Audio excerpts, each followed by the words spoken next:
Greetings, sentient beings. This broadcast is not intended for children. There may be strong language and adult themes. Okay, and Jenny is currently tied up with a personal situation we'll go over later. So today we have Irish with us. Hello. And in the side chat, I see a very stable milking stool, Sandy, Nerdy Rodent, and I think Greg Hartwick had just popped in. And Delicious Danish, that's someone new to me. I'm not sure who that is. Is that the Danish debater? I don't know. I don't know, but we're going to be at war here pretty soon. And Jenny's in the side chat. So what's new in Purple's world? What is today's day? I didn't see. Today is No Rhyme or Reason, which is basically a day for celebrating the words that have no rhyme. So something very direct for me that, yes, that my handle came from Sloth Girl saying that nothing rhymes with purple and nothing rhymes with orange. So by default, they should rhyme with each other. I believe silver is the other one. Silver is one. There were 5 of them that were listed. I should look that up. I can't remember. But I have actually since learned that there is a word that rhymes with orange. That to botanists, sporange is actually a legitimate term that refers to the frilly structure on the bottom of a mushroom cap that holds the spores. Sporange. Yes. Interesting. So that's. I got a feeling somebody gave it that name just to rhyme with orange. You know? Because I can't find any other information on what the origin of that was. So there's no Latin root? No. No, it does not connect to any previous word or any other, botanical term. Huh. I wonder what the origin for orange is then, because that's just a strange word. Okay, Greg, we need an explanation. Considering the removal of Texas, I support the idea, but I don't know what you're talking about. The Supreme Court did not put an injunction against the new abortion law that basically says up to abortion's outlawed after 6 weeks. Oh. And they'll pay you to rat out your friends. Yeah, I heard about that, but Texas is issuing bounties on it. Mm-hmm. I don't know what the legality of them, somebody say crossing the border to go do something, get health care, and then coming back and, is that an also illegal in Texas thing, or what the deal is? Texas is trying to make it illegal, but I'm not sure if that's something that could ever hold up in court, because that would be prosecuting a crime that occurred outside their jurisdiction. Uh-huh. So I don't know if they can really do that.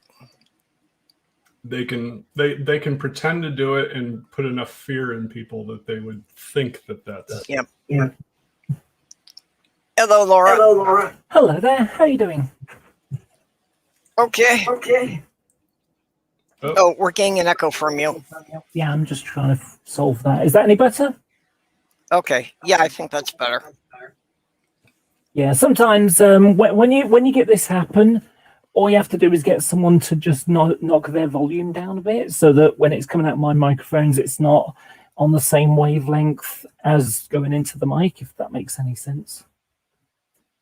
Yeah, and I had forgotten that that's now a new feature available in StreamYard, so that I can actually control other people's volume now. Oh, right. They only added that a few weeks ago. Yeah. So what's everybody talking about? I'm sorry, I haven't been watching. I just saw the link out there when I logged onto Skype. Yeah, we've wound up discussing Texas's new abortion laws, for lack of a better term. It's questionable if a lot of the stuff would hold up in court, but it's definitely going to scare the hell out of a lot of people. It's already scaring the the abortion clinics to saying it's going to cost me. It could cost me my career, my job. Yeah, there are certain people away today. Yeah. Well, and I think that's part of, this whole barrage of extreme right-wing laws is that they know a lot of them would probably be shot down, but it's a question of who can afford the extended court bail to fight them, especially if it goes through, several levels of appeals. Yeah. You would hope that the circuit appeal system would handle all this without it having to go all the way to the Supreme Court. You would hope. Yeah, but even to get up to that level, you've got to fight through, 2-3 levels of state courts. Yeah, this system, oh my gosh. I don't know, it baffles me sometimes because you've got one of the most powerful, richest country in the world, but you still got, sort of Victorian mentality towards bodily autonomy. Yeah. Well, and one of the things that the U.S. courts generally don't have is the ability to, award damages or, award basically cost to somebody.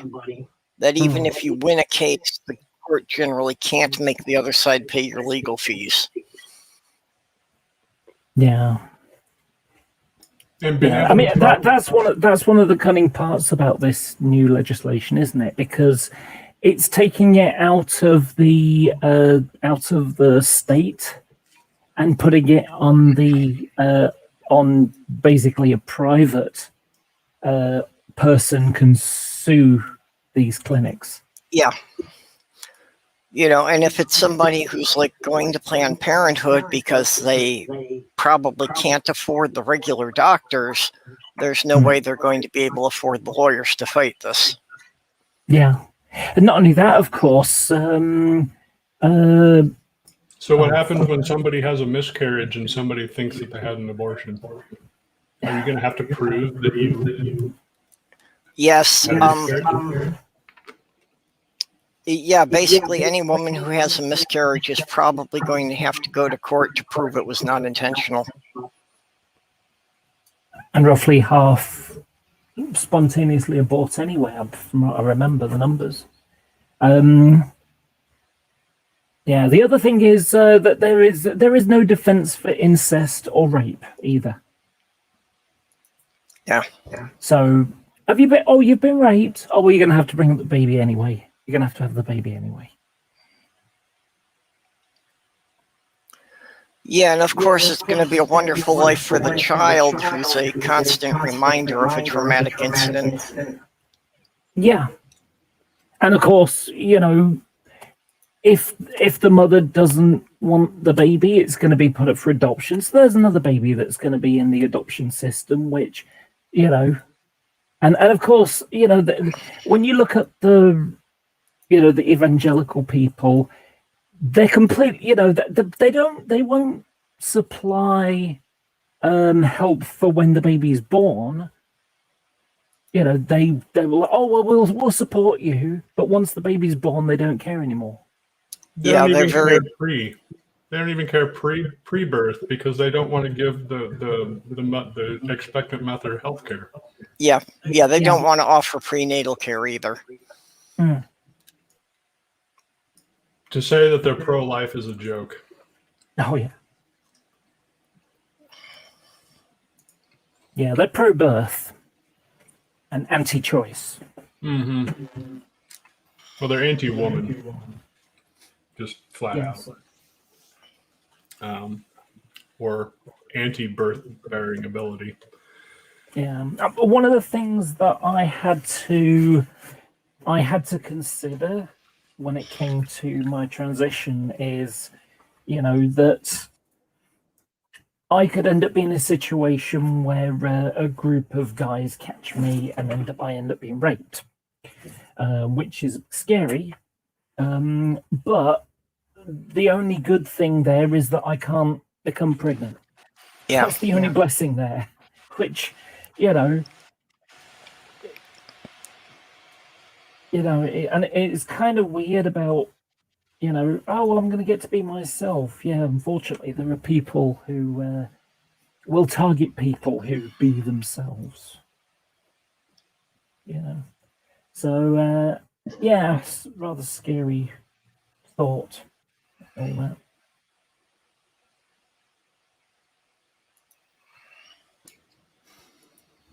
Well, again, I think all this does is let the wealthy have health care because they can just fly to whatever state they need to. And if you're in San Antonio and not wealthy enough to be able to drive to New Mexico or Louisiana, then screw you.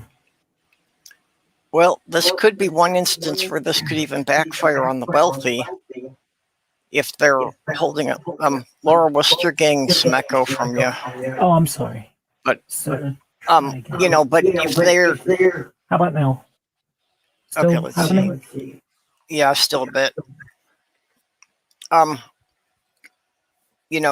If they try to push through this thing about being able to prosecute people who go to another state to do it, at some point you're going to have, some Texas representative that flies his mistress off someplace else to get an abortion, and when she comes back, they could prosecute her. So if they start prosecuting a millionaire's mistress, they're going to decide that they need to dismiss this law. So they've got to they prosecute people who leave the state to have one. Yeah, that's what they're saying now, that even if somebody goes to another state, when they come back, they're going to try to prosecute them. That's screwed up. That's so screwed up. Well, and that's a very questionable legal ground. I don't think that would hold up in court, but, of course. That seems unconstitutional because the Constitution pretty much outlines that the federal government's job is to regulate interstate commerce, and that would fall under, as crass as this sounds, that would fall under interstate commerce. And therefore the state law would not apply. That's what I would think, that it would, it would only be a federal law that would apply in the instance that you've crossed state lines.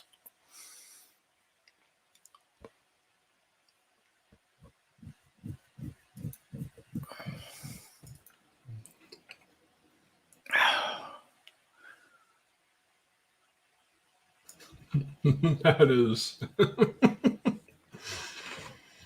It always does make me chuckle about how the religious peoples try to sort of say, oh, well, God's against abortion. Sorry, Numbers? Was it Numbers 12 or something? The test for the adulterous woman? No, yeah. Numbers 5. Yeah, God not only supports abortion, he gives them specific instructions on how to do it. And he also committed some, because there were some pregnant people during the flood, and there was pregnant people during like Joshua's invasion of Palestine. Yeah, there's also another one in Hosea 9:14. Was it, give them, Lord, what will you give them? Give them wombs that miscarry and breasts that are dry. So they're basically invoking God to intervene. Well, it's like, they're obviously not reading those bits of the Bible, of course. I found, and it's amazing to me, I found so many of the Christians that I've sort of dealt with haven't actually read all the Bible. Yeah, I've found that most of the Christians I've talked to haven't read the Bible. They just know the bits and pieces that their preacher is, shouted from the pulpit. Yeah, I remember if I've had one success in getting a religious person to sort of change their position, it's a guy called I can't remember what his new name is. Is it? It used to be RC Apologist, or Reformed Christian Apologist. Christian Anarchist was his original username, and he was of the opinion of the Bible is inerrant, and I said that was an intellectually dishonest position to take, because what happened was, when I was chatting with him, because I just had a little interview, me and him chatting on my YouTube channel, And he said, I said, well, look, the Bible does have errors in it. It has contradictions. And I'm literally leading him up the path, sort of how many angels were in the tomb? Was it 1 or 2? And so it's like, okay, so this one says 1 and that one says 2. Yeah. Okay, so 1 and 2 are different numbers, aren't they? They're different values. 1 means one thing and 2 means something else, doesn't it? Yeah. Okay, so this one says 1, that one says 2. That's a contradiction. They can't both be true at the same time. No, it's not a contradiction. What? And so I ended up asking him, said, have you actually read all your Bible yet? And he kind of paused and said, no. And I said, well, how can you take a position of, a certainty position on Bible inerrancy if you haven't read the Bible yet to see whether it's inerrant or not? And effectively it took me 2 years to get this into his head, kind of thing. Including him making a video, it's claiming that I'd said he shouldn't be taken seriously as an apologist because he hadn't read the Bible, which isn't a position that I said. I didn't take that position at all. I said it's intellectually dishonest to take a certainty position on Bible inerrancy if you haven't read the Bible. And so he made a video claiming that I'd said that. And I'd warned him, because then, I made this statement, that, he's intellectually dishonest because he hasn't read it to check whether it's inerrant or not. And so the next day, I saw it was a Google Plus day, back in Google Plus days. And he had, he said that, made this claim, I've claimed that he shouldn't be taken as seriously as an apologist because he hasn't read all the Bible. And I said, I haven't said that. My claim was, Bible inerrancy, as I mentioned before. And I warned him, I told him, if you make a video claiming that I've said that, then you're lying about me. That is bearing false witness. And now that I've told you that, I will punish you. I will call you out for it if you make that claim. And so a couple of weeks later, he made a video saying that I'd said he shouldn't be taken as seriously as an apologist. And I slapped him around the head metaphorically and said, I didn't say that. You're lying about me. Not only are we lying, I warned you about it. Yeah. And so he did delete that video and he took it back. And this is the thing about Christian anarchist or RC apologist, he's a decent guy. He's not like G-Man or these other crazy lunatic people. He is, honest to his convictions and things. And, he's been given a hard time for them because, you need to just lie and say horrible things to the atheist. And if you don't do that, you're not a real Christian, kind of thing. Well, he doesn't give a crap about them. He has his own position and so on. So, so one day, I basically, I asked him whether he read the Bible and he got a bit snotty with me. And so I had a video going. I did a live stream and he ended up joining. And so I finally convinced him that he should take a provisional position. Not a certainty position, a provisional position. So, because I don't care whether it's not like I'm trying to make him an atheist or anything. It's a case of, I think it's, intellectually dishonest to take a certainty position on Bible inerrancy if you haven't read it to check whether it's inerrant or not. Now, if he comes to the end of it and says, I still think it's inerrant, at least he's read it all, and he'll have his justification for why that's true. If he gets to the end of it and says, okay, well, I can't go for Bible inerrancy, but I still believe in Jesus and, rising for the dead and dying for sins and all that kind of stuff. Okay, fine. But eventually, he did concede that he was going to take a provisional position. He wasn't going to take a certainty position on Bible inerrancy because he hadn't read it yet. And when he got to the end, then he could make a position, So that's the one success I really have had, in terms of intellectual exercise of convincing people of things. So, sorry about the long story there.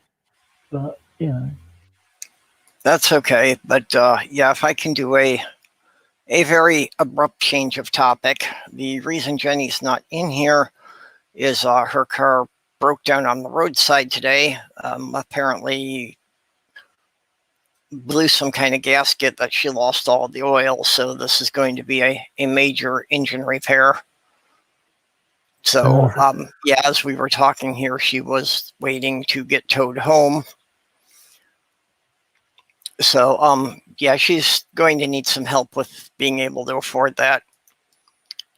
So if anybody can help, I just dropped her Ko-fi link in the side chat.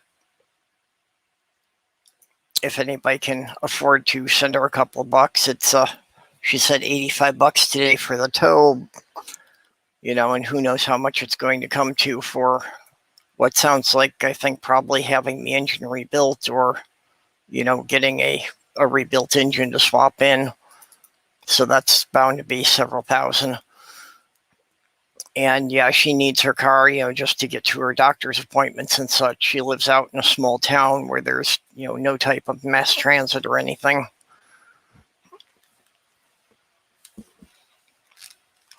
Yeah, it makes me realize how good it is to live in a sort of city area.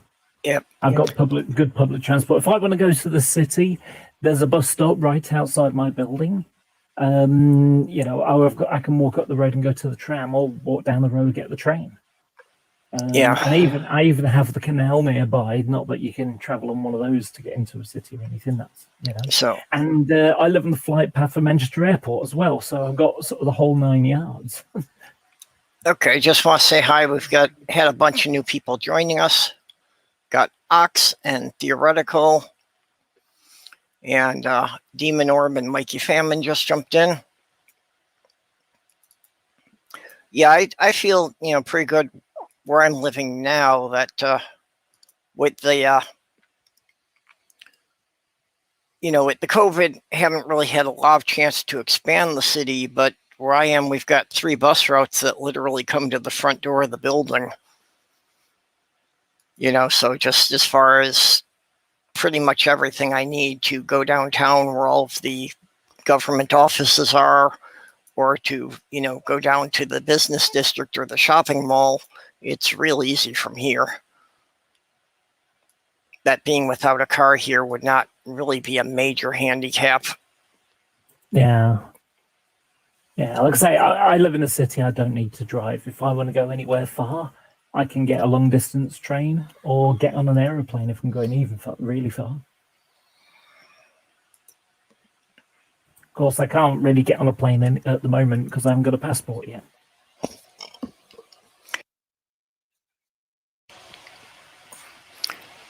Yeah, an actual plane would be a bit more because, that I'd have to go to the Minneapolis airport, which is more than an hour and a half drive here. But I don't see that as being something I'll be needing anytime in the near future. I love that airport, especially the Snoopys. I don't know what they still have there for that because there's just like 2 or 3 left. Okay, yeah, that's most of that was a big. Well, they had a big. It was a fundraiser thing they did that. It was like his 50th anniversary of Peanuts comics too. That they did it. The entire city of Minneapolis, had these Snoopy and Woodstock and everything motifs around the city, and then when that was done, they moved them into the airport. And so you could walk around the Minneapolis airport and see all these really cool Peanuts gang motifs. Yeah, well, they were these blank Snoopys that they got. People would sponsor an artist to buy one of the statues, and the artist would decorate them however they wanted. And there were like 50 some of them at the end of it. And they displayed them all over the cities for a while, and then they were at the airport. And then in the end, they took them to the Mall of America, and they were auctioned off. And I forget what the charity was that they were raising funds for.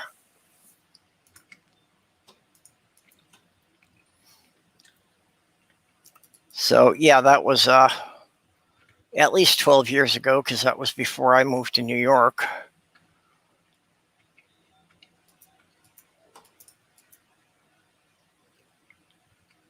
They were in the airport at least up until at least 8 years ago, because I was flying for work around then. Yeah, they may have kept a couple of them there as permanent exhibits. Yeah, like I say, in the end, they were auctioned off, but, some people after the auction donated them to stay on display somewhere.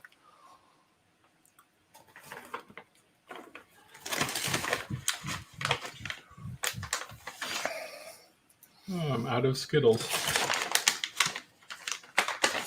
No!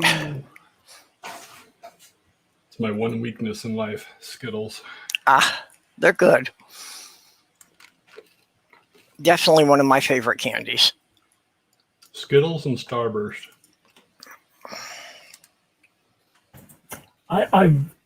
Skittles are really weird in America because you can buy a dozen different types. Mm-hmm. Must admit, I do quite like the shell ones. I can't think what you call them. There's the very berry ones that are really good too. Those, yeah, I liked those. I still like the original the best. Yeah, the original you can still get in 10-pound bags, and that's pretty much all I buy. It's I think they're light blue, if I remember correctly. The one, like I say, they're like a shell kind of thing. The only light blue ones I can think of came, I think, in the tropical fruit mix. Tropical fruit never grew on me. Yeah, there were a couple of weird flavors in there that I just, didn't really care to deal with much.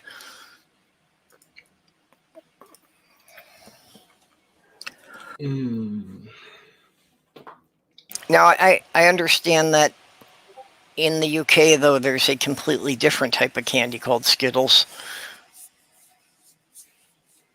I don't think so. Pretty much Okay. same as American ones.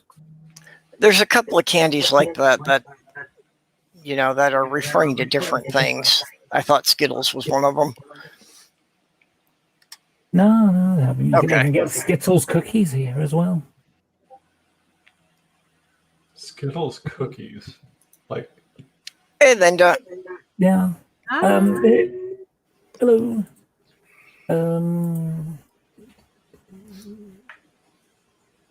Bathing in tea. That's as British as it comes. There you go. I just screen share my supermarket online.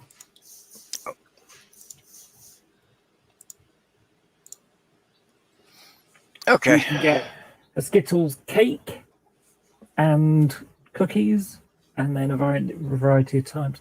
There isn't the crunchy ones I was thinking of here, though. Like I say, they're in a blue packet.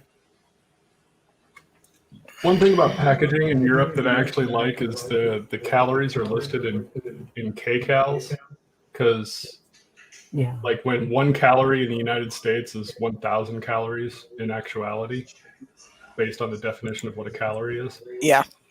And so you get all these stupid like Facebook shares of like, oh, if you drink a cold glass of water, it takes like 40 or 400 calories to raise the temperature of that cold glass of water up. I'm like, yeah, that's 0.4 calories based on nutritional information. So the kcal in Europe is much more better representation because it's 1,000 calories. Yeah. Sadly, I had to give up. I used to go through a lot of chocolate and Skittles and things like that. I'd end up eating a bag a day. And, it was too much. Is it any surprise I put on loads of weight? So I've stopped doing that. I replaced all the sort of sweets and chocolate and things like that for apples. Okay, Sandy's saying it's Smarties or something different. I guess that's the one I was thinking of. Okay. Yeah, Smarties, chocolate with a sort of crispy outer. Yeah, in the US, Smarties aren't chocolate at all. They're basically those little discs of colored chalk. Flavored chalk. Yeah. Oh gosh, it's one of my favorite things is Parma violets. Oh, I love those. And they're just violet colored chalk. But I Oh, do like them. okay, yeah. Mage says in the original Skittles they changed the lime to apple. Yeah, I had forgotten about that. So the original pack is not quite what it originally was, but few things are. I laugh every time they advertise that Coke went back to its original formula. It's like, no, it didn't. It doesn't have the cocaine in it. Doesn't have cocaine in it, but the taste from the coca leaves is still there. It's just artificial. That's why Coke tastes the way it does. It's because the oils from the coca leaf. My favorite drink, and I used to have a lot of that as well, but I've reduced it a lot. It's like one big bottle of a week. And that is Pepsi Max with ice and a slice of lime. You leave any of the elements out, especially the Pepsi, of course, and it's not right. Has to have those constituent components. After my heart procedure last year, I decided that, yeah, I have to be low fat, but Skittles are low fat, so I'm going to enjoy life and eat sweets and not restrict myself too much on them. So I have to pick low fat candies or no fat candies. Now, can I regale you with a little fun thing that happened at the weekend? Oh, go ahead.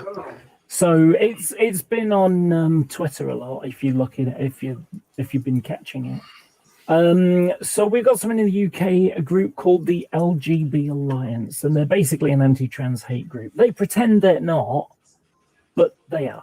And the evidence for this is at the last UK election, they had a sort of 12 questions for would-be MPs, members of Parliament. And every single question was about trans stuff. Every single one. They like to claim that they're pro-LGB, but they spend 90% of their time hammering against trans stuff. So it's, for me, the whole we're pro-LGB is just plausible deniability so they can pretend that they're not just a hate group. This weekend gone was Manchester Pride.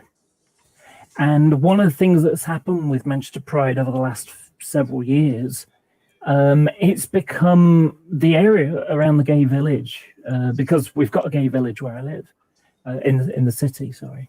They've basically cordoned off the area, and you've got to pay like £30 a day to get in during the Pride weekend. So you want to just like go to the bar, one of the gay bars in the village, you got to pay 30 quid to get in. And it's like for 4 days worth, because it's the bank holiday weekend, because we have these bank holiday weekends. So basically Monday is a bank holiday. So most people didn't work. It wasn't a normal working day. So what's happened is Pride has become very commercialized. The Pride March, you'd have like big banks and airlines and all sorts of other, sponsors turning up with, liveried trucks and stuff like that. And it's turned into a big marketing exercise. So a bunch of people decided that, with the whole cordoning off the area and getting these big name, we had Ariana Grande one year, and then Sophie Ellis-Bextor and a couple of other people this year. And it's become, like I say, this big commercialized thing, including the chief executive of the Pride Committee getting like, £100,000, wage, for a year, or, so it's just become a, and Pride used to give money towards charities in, for LGBT, groups. But that has been cut and cut and cut to the point that one of the things, obviously with the HIV problem that happened and still exists, of course, when you've got Manchester Pride, they, you can just pick up condoms for free. They have them all over the place, so you can just pick one up if you can have sex, which is great. Yeah. Well, the LGBT Foundation, they've had to stop that now. Fortunately, they managed to get some more funding to be able to do it. But I was in the gay village on the Thursday, and a guy brought 5 big boxes full, of condoms. Just you probably get like a couple of 100, 300 in a box. So it's a lot of condoms. But like I say, the LGBT Foundation have had to drop it, but fortunately managed to secure funding since. So as a result of all this stuff going on, there was a protest against the Pride organisers, effectively, and loads of people turned up. I mean, I joined. I arrived with a couple of friends, and they we were about a dozen people when I arrived, including the 3 of us.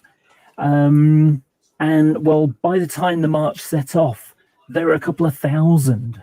They were expecting a couple of hundred. It turns out to be a couple of thousand people who turned up. And, it was great. And people were really organized. I mean, there are people turned up. Yeah, we got some banners. Do you want some banners? So I got one. And, it was a really nice weekend. Well, so we're ready. Sort of about half an hour before, some guy turns up wearing LGB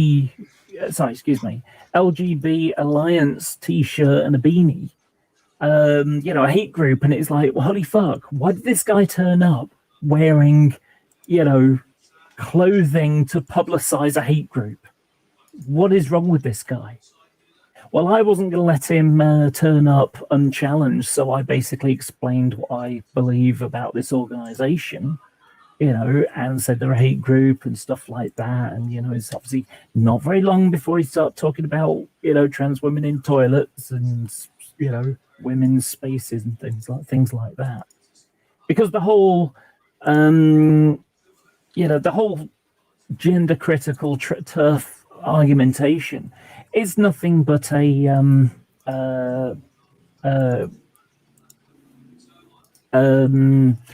no true Scotsman fallacy, where the goalposts change as, women can have babies. Okay, well, what about women who can't have babies? They're sterile. Oh, yeah, but, and they'll move the goalpost to somewhere else, that kind of thing. And so, well, it's XY chromosome. Okay, well, and now it's gametes. Well, of course, if you fancy someone and it turns out they're trans, did you fancy them because of who they are or what they look like or whatever?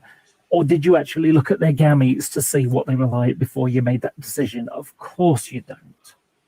So anyway, so this guy turns up. Well, by the time we've done the march, and I did see him a couple of times, and no one wanted to talk to him. No one wanted to interact with him there. He was a leper, basically.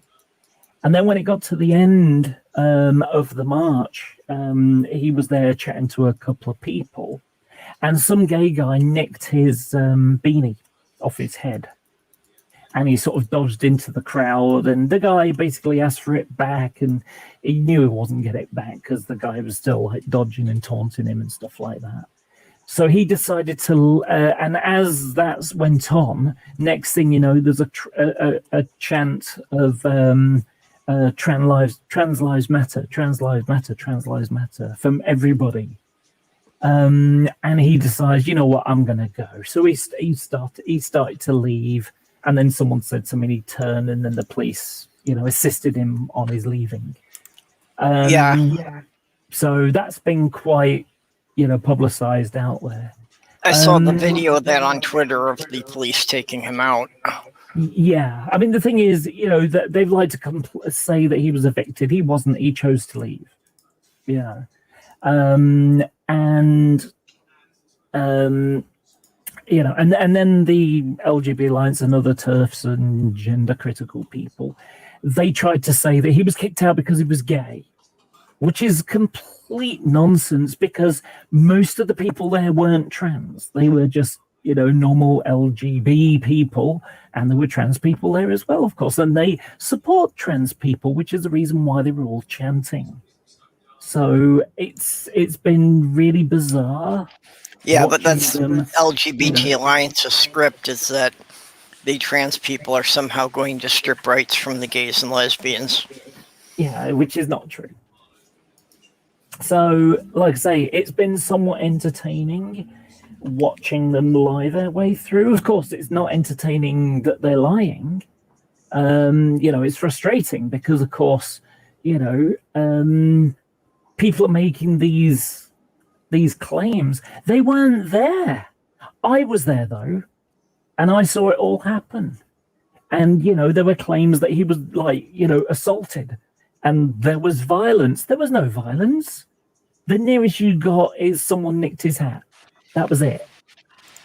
They didn't punch him or push him or barge into him or any of that kind of stuff. Nothing. Yeah, but they need their persecution narrative. Yeah. So it's been somewhat entertaining, watching the lies and like I say, knowing that they're lies, because I was there. I was literally 10 feet away when all this happened.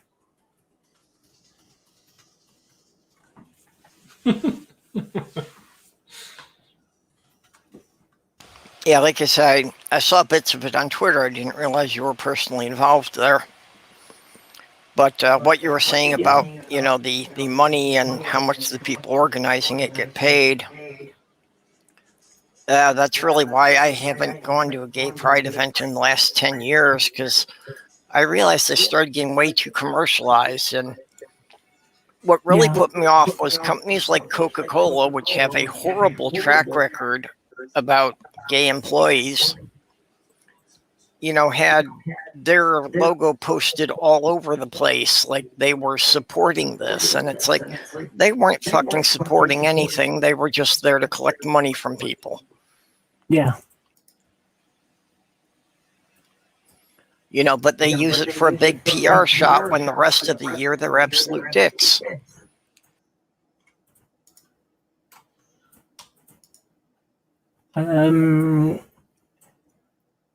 Let's have a look. All right, well, I've had something come up for work that I need to get on the phone for, so I will see you guys later. Okay, well, thanks for coming in. Yep, take care of yourself. So I've got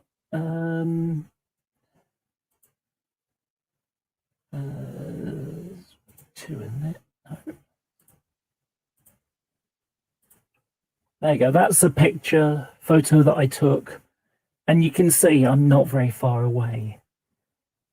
So this is right before he someone nicked his hat from his head. And I don't know about the person here with the orange, but this guy is not trans, that I remember. Well, yeah, as you said, most of the people there are, gay and lesbian and bisexual, but not necessarily trans. Yeah. I've got a video if you want to play it. I mean, it's mine, so it's not that you can get copyrighted for it. If you want to put it up. Yeah. Trans lives matter! Trans lives matter! Trans lives matter! Trans lives matter! Trans lives matter! Trans lives matter! Trans lives matter! Trans lives matter! Trans lives matter! Trans lives matter!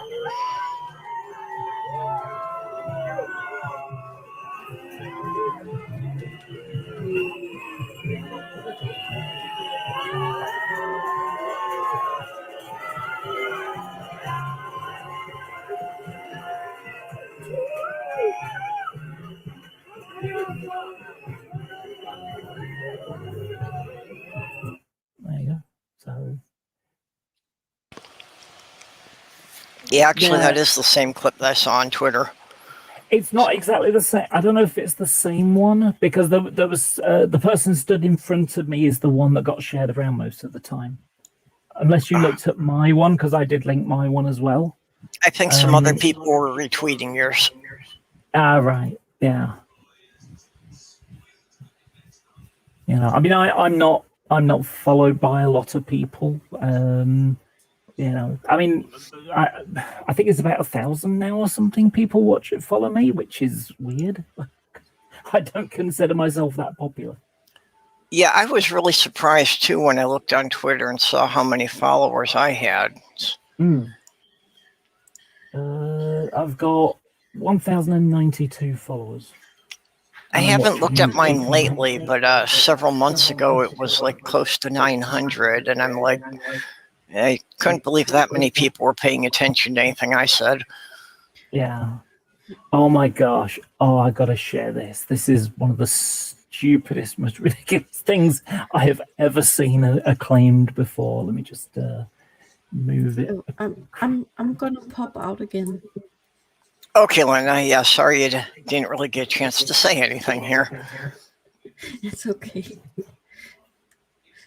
See you around. Yep. Catch you later. Bye. Yeah, and everybody can catch Linda's TMI show tomorrow. There you go. This is the weirdest thing I have ever seen.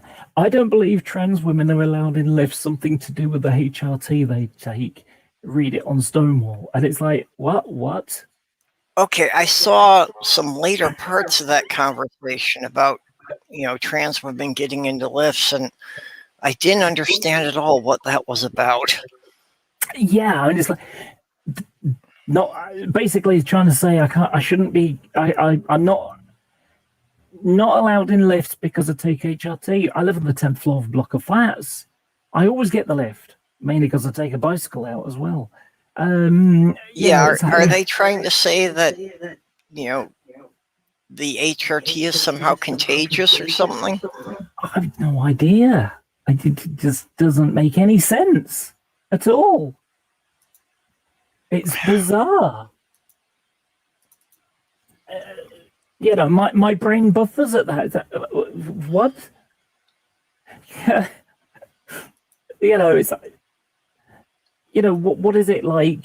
COVID or something? If I get in a lift, maybe I'm going to pass it on to, I don't know. It's it's weird.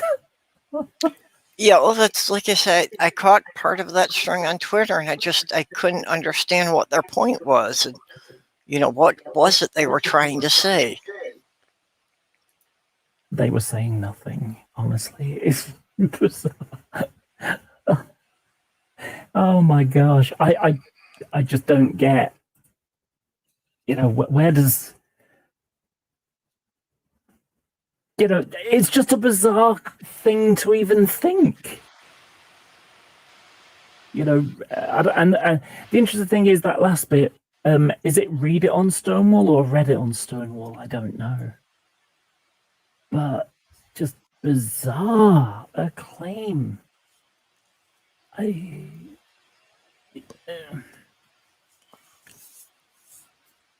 I don't get it. How's it going with your transition? Kind of slow, and until I can afford to do something about the facial hair, I can't get very far. Yeah. I don't know. Do you have Groupon in the US? It exists. I've never used it. Okay, have a look on there because here in the UK, there's a place in the city and it's like £69 for 6 sessions. And it's like, yeah, that makes sense, instead of paying like, several £100s. Yeah, well, that's I had a consultation about the the hair electrolysis, Mhm. and the cost is $70 an hour, and in our session handles only like maybe 2 square inches at a time. Yeah. So altogether, that could be looking at like close to $7,000 for me. Yeah, that's a lot of money. And it's a lot more than I could come up with. So This is the problem, a lot of, it's amazing how many of the TERFs like to sort of, think of it as like, oh, it's a choice and all that kind of stuff. It's like, if I could choose not to be trans, that would have been just nice. well, I've actually been amazed by about having to get, laser hair removal and any of these other bits and bobs. I've been amazed by the progress of how much the insurance is now covering. It's part of why I had to put it off for decades was, and even where I've lived in other states, the insurance just wouldn't have covered, even the HRT. Right. Yeah. So, as I've mentioned before, the UK system is terrible and then good. The terrible element is that you sit waiting around for ages before you get seen. And I'm fortunate. I'm really, really fortunate that I live in Manchester. If I lived 10 miles to the east or, something like that, I wouldn't be under the umbrella of this new Manchester Gender Identity Clinic that started. And to give you an idea, or the people listening, and the idea, so I waited 2.5 years. I was put on the list for Leeds Gender Identity Clinic in December 2018, and I started living it full time in 2019. So, well, even COVID shut all the clinics for a year, effectively a year and a half. But if to get to this HRT stage, it happens on the second assessment. So basically, you have your first assessment, and they ask you some questions, and and then you get your second assessment, and that's sort of like, how are things doing kind of thing, and that's when you often get the diagnosis of gender dysphoria or gender incongruence, as I got, and then you sit on a waiting list for a endocrinologist to do all the blood work and stuff like that, and then you get HRT. Now, even if we forget about the wait, probably I think it's about 6 months waiting list for the endocrinologist. Even if we ignore that, just to get to the second assessment, it would be approximately the end to the start of 2023, 24. yeah. To get to HRT. So Well, that's a year and a half away, on top of the 2.5 years I'd waited. Well, fortunately, this new Manchester Gender Identity Clinic, instead of having a specialist centre, they're doing it on a primary care basis. So the equivalent of going to your doctor and asking to speak to, the dietitian if you've got a weight problem, something like that. Uh-huh. So, so in February of this year, I was contacted, and I had my first assessment 6 weeks after that. And then on the first assessment, it's like, we need to get some blood tests done.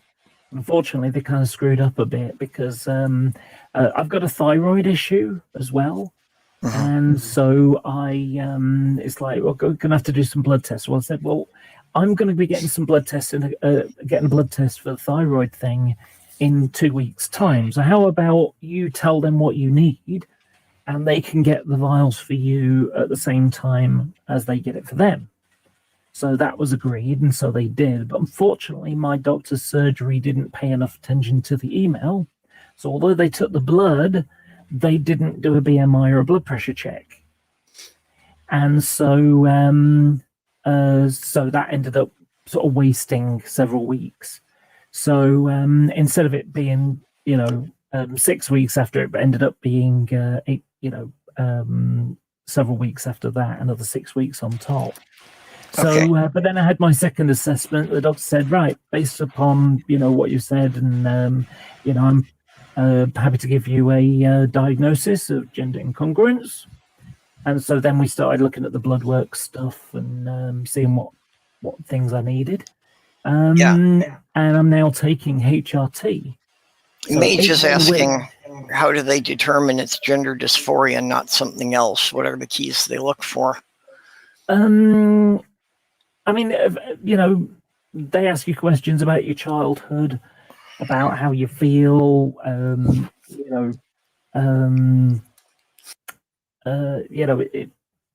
it's looking at the psychology. And of course, the good thing about me is I'm not one for kind of holding back on stuff.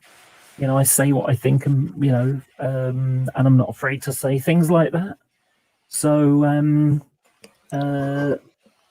Most of it is going over your personal history with a psychiatrist or psychologist. Yeah.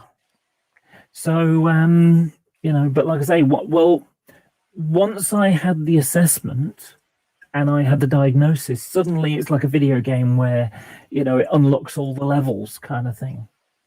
So I was able to, suddenly voice coaching is available.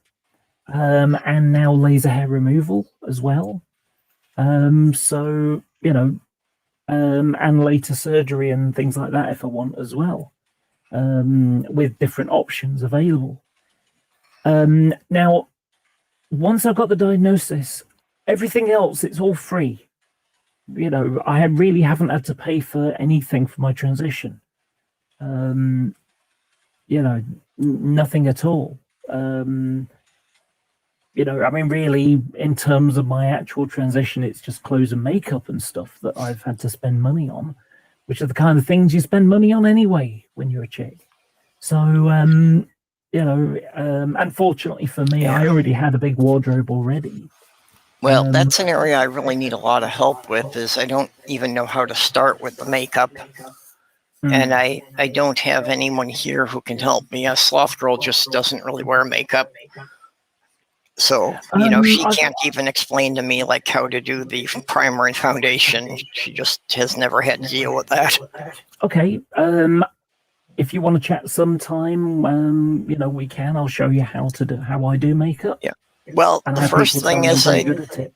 I need some information on, what do I need to buy to get started? Yeah. To get started, you need a color corrector. That's one of the big ones that people don't really think about. Color correctors are so. For example, if I was to turn on my camera, I've got blue over my lip and below it as well. That's basically the stubble. It's the hair growth. Hopefully, soon I will be getting that lasered off. But so what happens is, because it's a blue shadow, I put on a dark peach color over the top of it. That's the color corrector, and that stops the blue from showing through. So then you put your foundation on top. So you need a foundation. I like the L'Oreal Infallibility one. That's good. It's not terribly expensive, and also there are places where they do like buy 3 for the price of 2 kind of thing. So you stock up for when you need them. So another thing you can get, and again you can buy cheap ones as well, is a primer. So you put that on first and then you put the other stuff on. That's if you need it to last all day. If you're going to be out all day long, then those are good, because it just stops the makeup from falling off, basically. It gives everything something to grip to, as it were. So you got the foundation and powder which blots it down, and then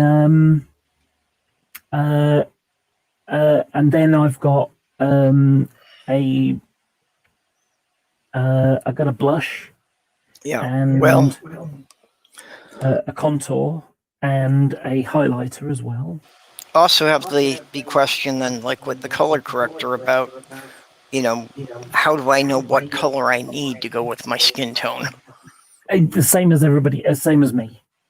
If you've got a blue shadow where, you know, even though you've shaved, you've still got that shadow there, because it's darker hair. Yeah. That's going to need, you know, so that's because it's blue. The color corrector does the opposite end of the spectrum, Okay. which is why, you know. Yeah, that's part of the problem, is it comes back fairly quick. So I shave in the morning. By dinner time, there's a noticeable shadow. Yeah, that's the same kind of thing for me. So that's the main stuff. And then you've got a mascara and an eyeliner and some eye makeup as well. Just a palette. And like I say, you don't have to spend a lot of money for them. You can find reasonably priced ones as well. As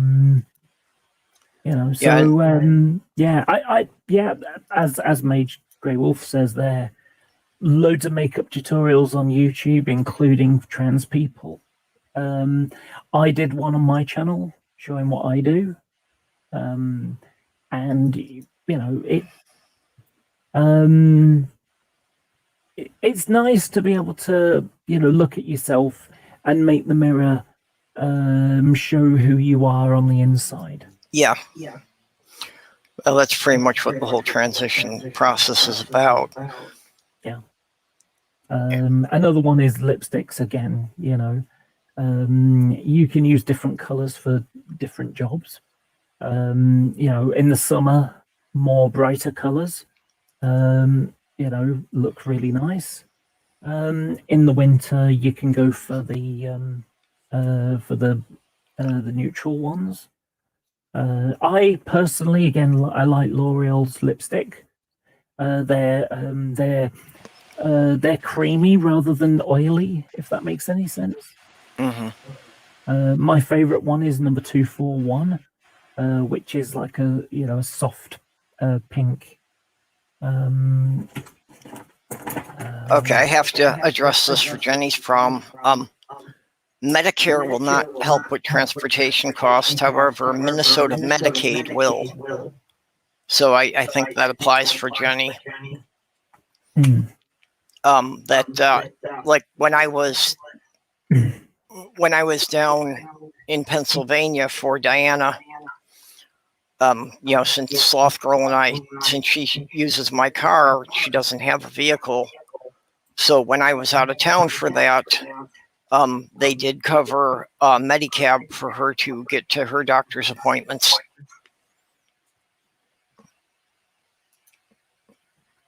So, yeah. So Jenny, you need to call into that. I'm not sure exactly who you'd contact where you are, but they may be able to, basically arrange for cab rides for you to get to your doctor's appointments.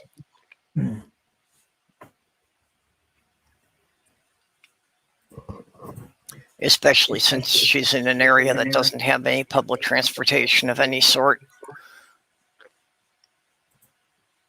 Another example where America's designed around cars.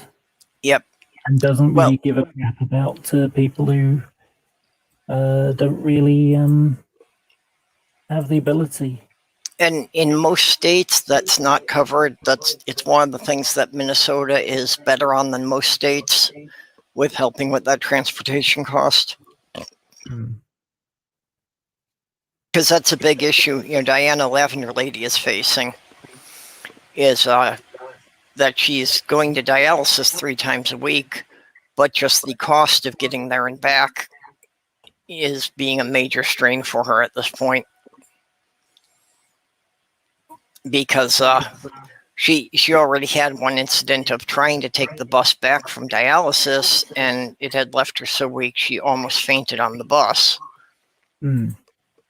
So that's not really a safe method for her, but to take an Uber back, even though it's really just over a mile from her apartment, winds up being like $40. Okay, so I just posted a link into your live chat, and ignore the fact that it's 3 hours 51 minutes because I'm chatting with someone. But first 55 minutes is doing the makeup thing, so that might help you.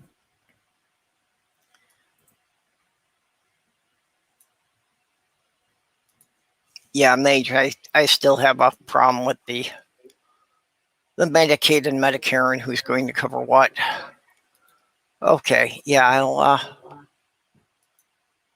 open that link up in the background so I can look at it later on today. There are a lot of tutorials on YouTube about makeup. I've been having trouble finding one that doesn't expect you to have a certain level of understanding before they start.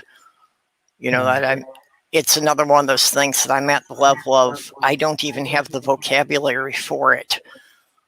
That they start talking about different makeup products and I don't even, know what product is supposed to do what. And I really don't even have the language for, dealing with the colors and that.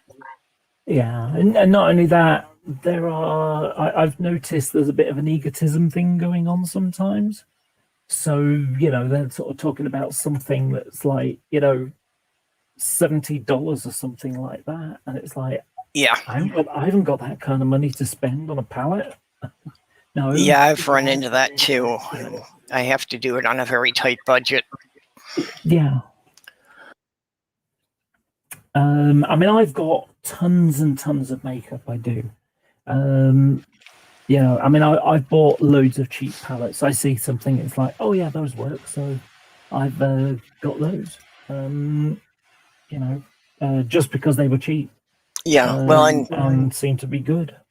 Jenny Morgan has offered to help me with that, but she is 3 hours away, so we've only actually been able to, get together to meet in real life once.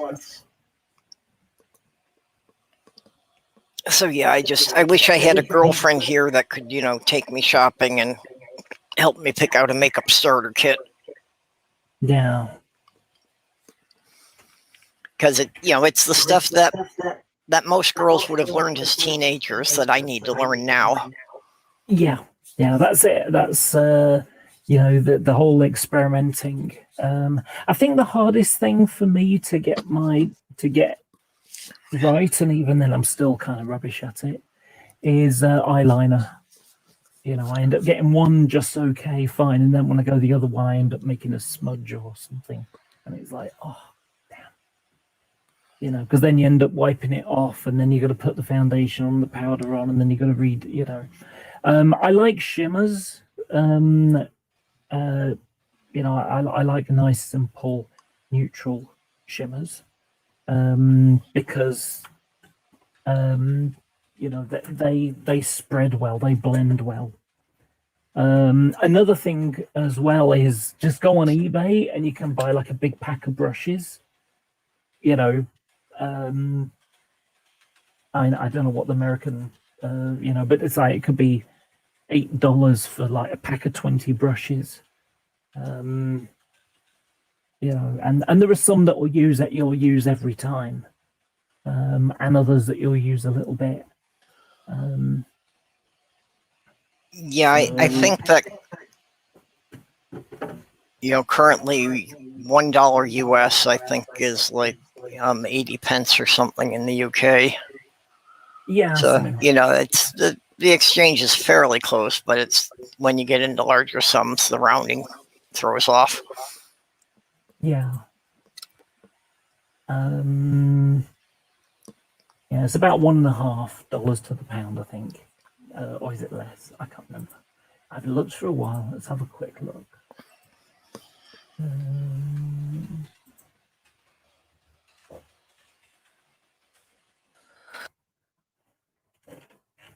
So, the Sloth Girl did, take me to start buying some clothing.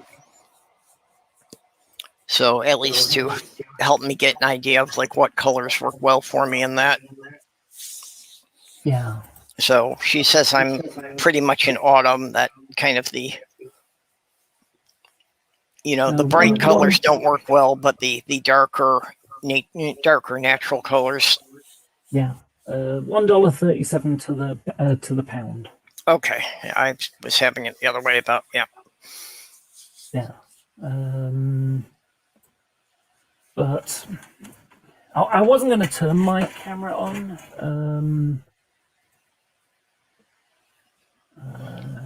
Just a sec. I appreciate the offer, Mage. I've got a couple of people who have offered to help me. It's just I'm feeling so lost. I don't know how to get started. Yeah, there you go. Something like this is just great. Uh-huh. Yeah, so and I think you're right. Which one I use the most? Yeah, And I think you're right. I think red. you and I do have similar skin tones. I'm very, very pasty. Yeah, I think mine's just a bit more red than yours is. But yeah, see, mine also varies with the season. That in the summer I tend more toward my dad's Eastern European. In the winter I tend to fade and be a lot closer to my mom's Scandinavian. Yeah.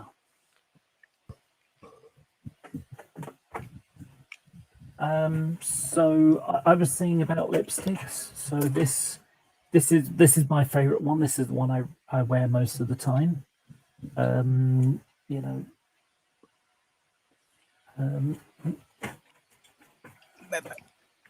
keyboard sliding. Yeah, just gonna enlarge you so I can see the colors better. Yeah. Like I say, this is 241. Sorry, which company is that? L'Oreal. Okay. So, hello, real. Yep.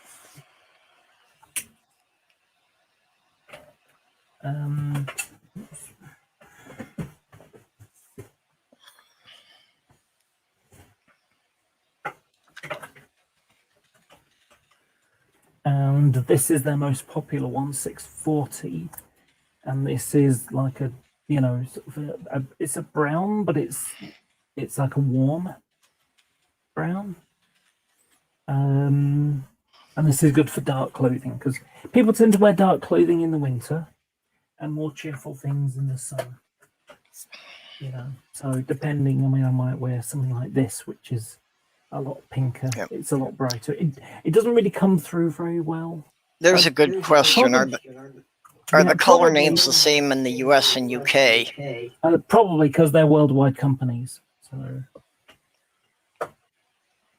Okay, yeah, probably, the names on the packages, but it is something I've run into that even in different regions of the US, we can't seem to agree on the same term for the same color. Yeah.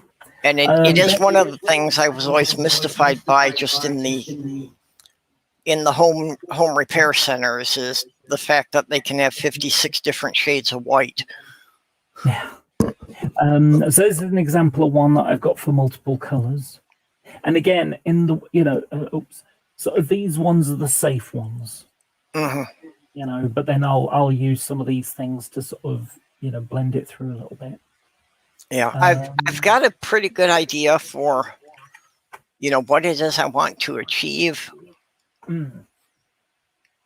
Sometimes I've got something like this, which is really, really pastel. Yeah. Hey, well, it's a shimmer. So. Yeah, I don't want to do heavy makeup. I want to keep it pretty simple. Mm-hmm.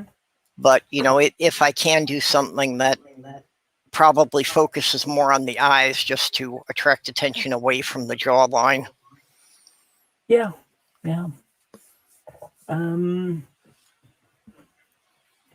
And the best thing at the moment, which actually I'm going to do now, and that's my HRT. I am just over 2 minutes into it now. You'd think through the This is course like of the raising 9 girls, I would have absorbed some of this, but yeah, I really didn't.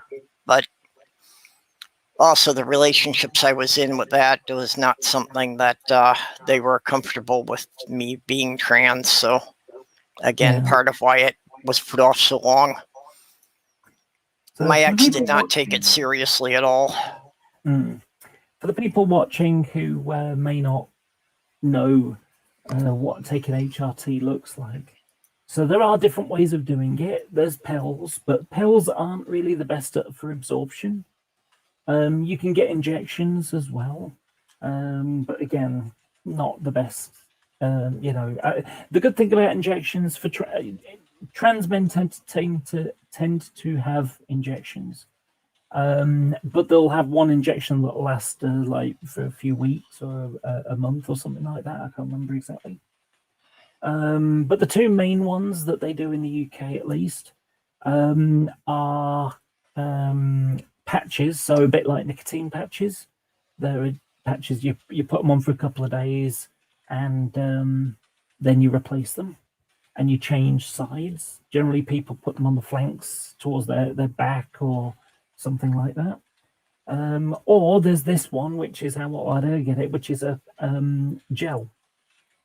And so it's really easy to apply. You basically just tear the top off, squeeze it out, and rub it in. And I stick it on my thigh. And I'm going to do that now. So, like I say, just peel the top off, little tiny hole, and then squeeze it out into, onto the skin.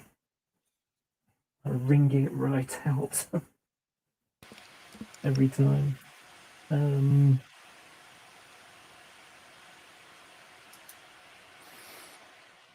then Hey, Will, haven't seen you in a while. If you want to jump in here for a bit. Yeah, that'd be nice. So it's like, yeah, then you rub it in. Well, I don't use my hand, I use my arm to rub it in, because that way it's been absorbed in the arm and it's been absorbed in the leg.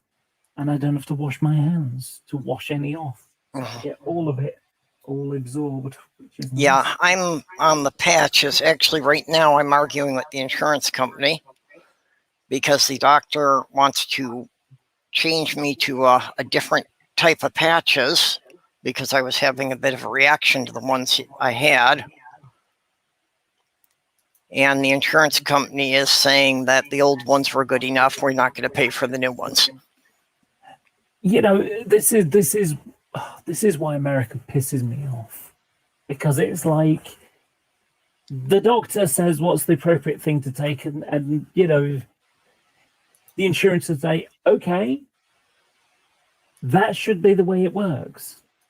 This one isn't working, so they need to take this other one. Oh, that other one's not working. Okay, well, they can take that one. Then, you know, we'll pay for that one. That should be the way it works.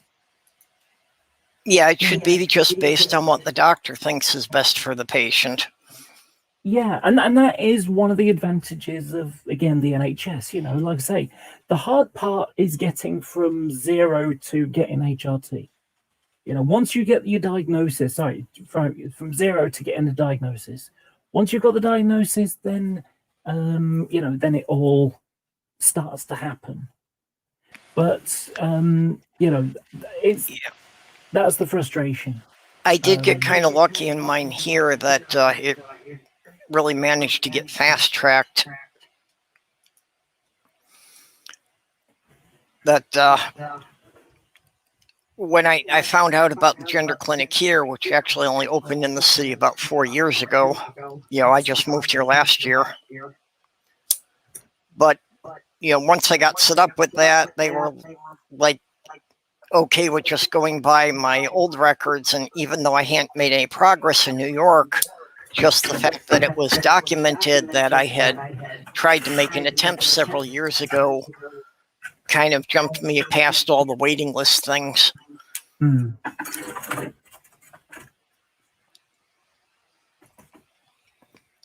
So yeah, actually, for me, it just turned out to be a matter of a couple of months between contacting the gender clinic here and starting on the HRT.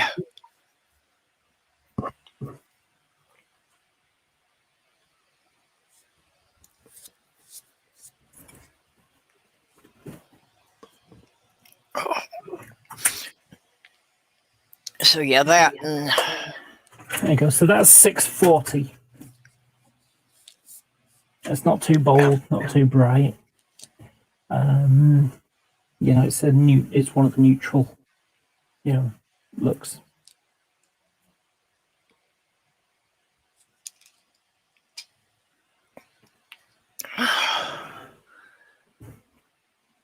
yeah, so I'm just starting on a new medication now.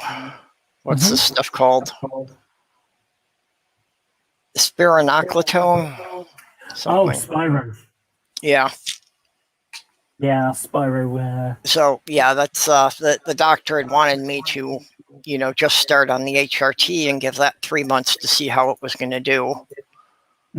So, you know, now they started me on this. So I guess this is basically testosterone blocker. Yeah. Yeah. The problem with testosterone blockers is that they can increase the potassium level in your body, which can cause arrhythmia, so an irregular heartbeat. Again, in my case, if it's just increasing the potassium, that's not a bad thing because that seems to be something I was deficient in. Oh, right. Okay. Yeah. The reason is testosterone blockers are the reason why you get a lot of trans women who get what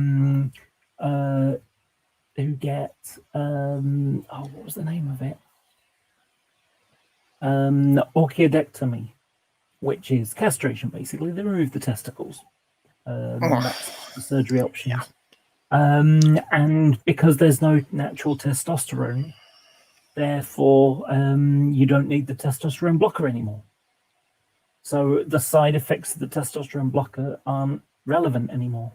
Right. Ironically, trans women often end up having to take a small amount of testosterone because you do need it to survive.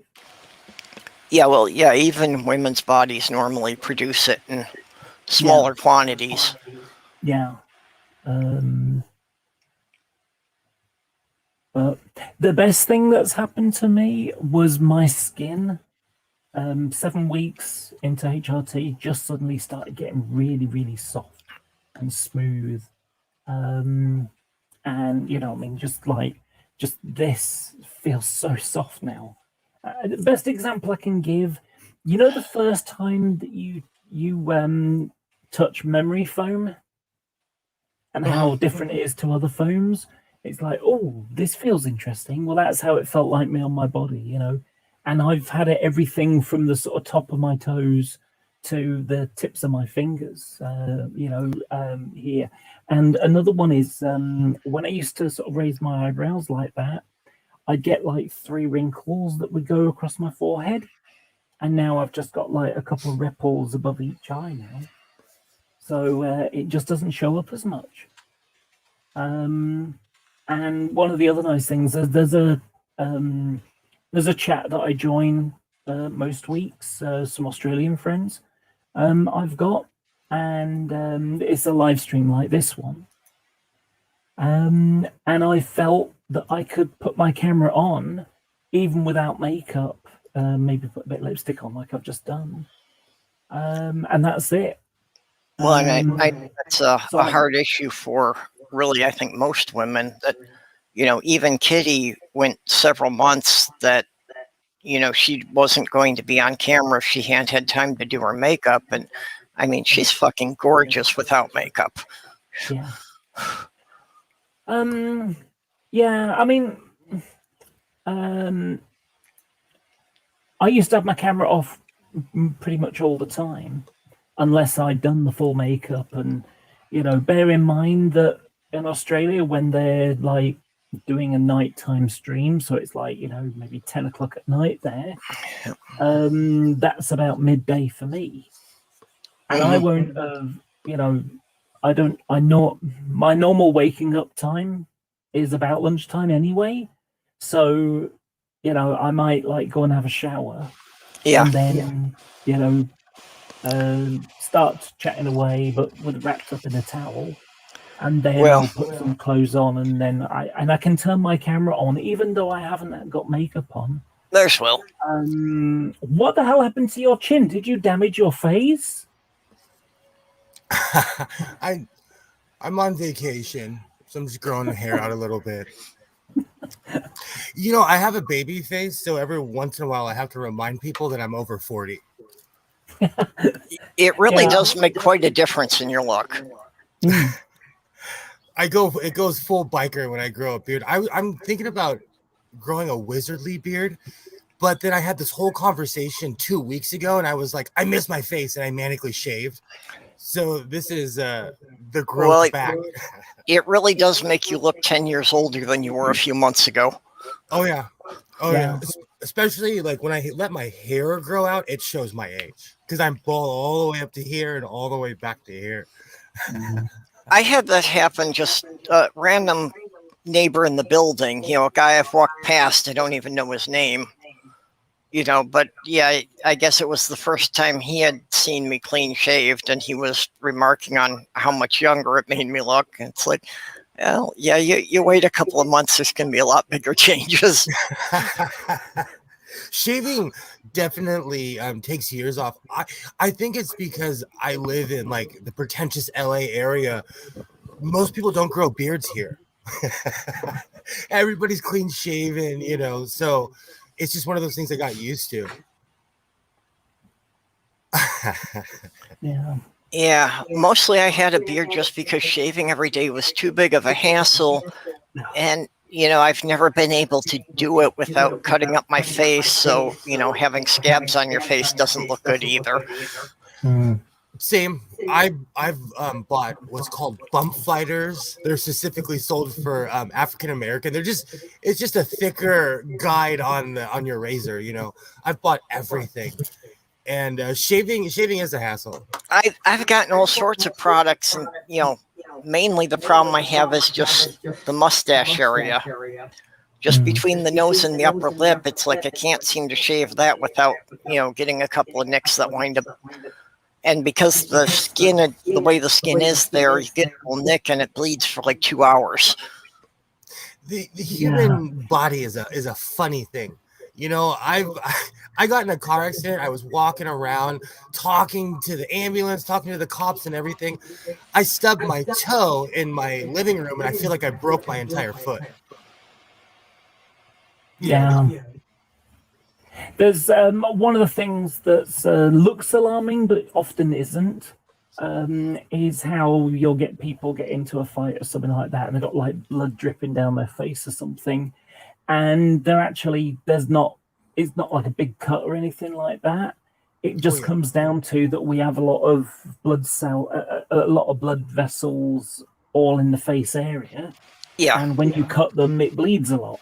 Well, and your whole head, you've got like 1/8 of an inch of muscle between the skull and the skin. So there's not much there. And like you say, it's an awful lot of blood vessels in a very small area. Yeah. And the human body, it's amazing how fast it heals. Is that echo me? Probably me. Yeah, we've got a bit of an echo. Flora doesn't mute when someone else is talking. Oh, sorry. A long time ago, I was on the LA Metro, and there was a young gentleman going crazy, and I said, "Hey, you need to shut your mouth, be quiet." I didn't notice his friend by the door. This person sucker punched me, and they split my lip open completely. Because shocker, I was talking, and my face healed within a week and a half. I thought I was going to need surgery. I was worried, and my face healed. And if I didn't tell you I have a scar right here, you wouldn't even notice after all these years, Bloody Americans, you're all paranoid. I thought I was going to have surgery. Well, there's a saying, that person's acting like they have insurance. Back then, I didn't have insurance, so I was really worried. Now my car's insured. I'm insured. Yeah, I've had a lot of interesting accidents. I mean, with the type of work I was doing, it was prone to it. But generally, when I did go, the doctors just told me I was pretty good with first aid and sent me home. I had one incident where I had developed a limp and I thought I just like sprained my ankle, but when it didn't get better after 3 days, my ex pestered me to go to the doctor, and he said, "Oh yeah, you broke your foot. Oh, Seems wow. to already be mending itself, so we can either leave it how it is, or I can break it again to reset it." I have two responses to that. The first one is that my injuries have been mainly done with these things, modeling scalpels, where I've done some modeling and then gone a little bit too far, and it's gone into my hand. So I've got a few of those. But the other one was like broken bone. So my grandma died a few years back. And when I went to a funeral, the priest was like, said this story about when she was in her 50s, she broke her arm, broke her wrist, or fractured her wrist, or whatever it was. So she ended up with it in a cast. And after a couple of weeks, the doctor sort of had a look at it and said, okay, it doesn't seem to be healing properly. We're going to have to take off the cast and have a look. And so she reached over and she pulled the cast off and handed it to him. And what had happened was that 2 days after having the cast on, she put her arm in a bucket of hot water to loosen the plaster so she could remove it so she could peel potatoes.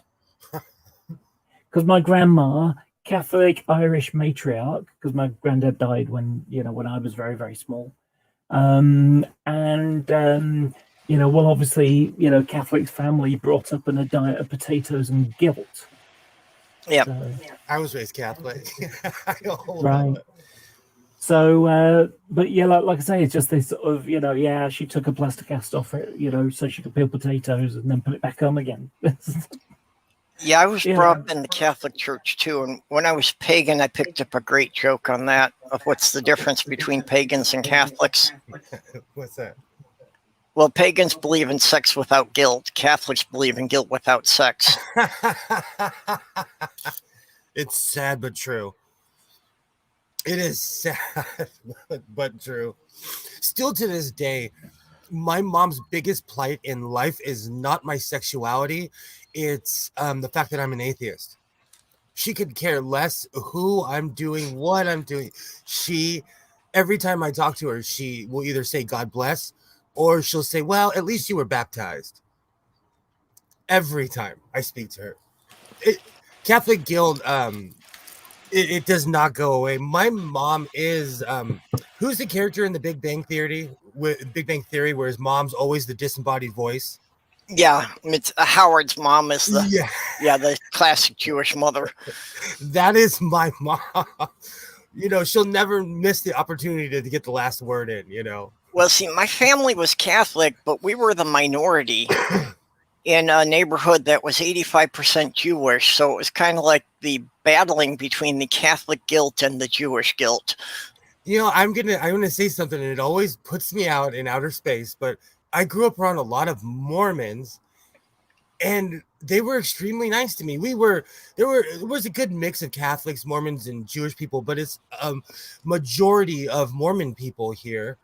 And a lot of those stereotypes I hear just didn't happen here. But I don't know if it's the sunshine.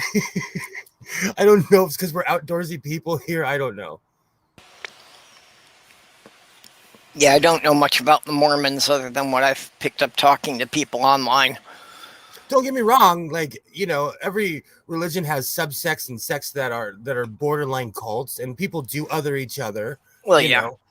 But no one's ever blatantly said anything really rude to me. And I walk around my neighborhood looking like this, and I moved back to the same Mormon neighborhood, and people are still good to me, But with that being said, I've been to Utah, and I've never been pulled over so many times in my life.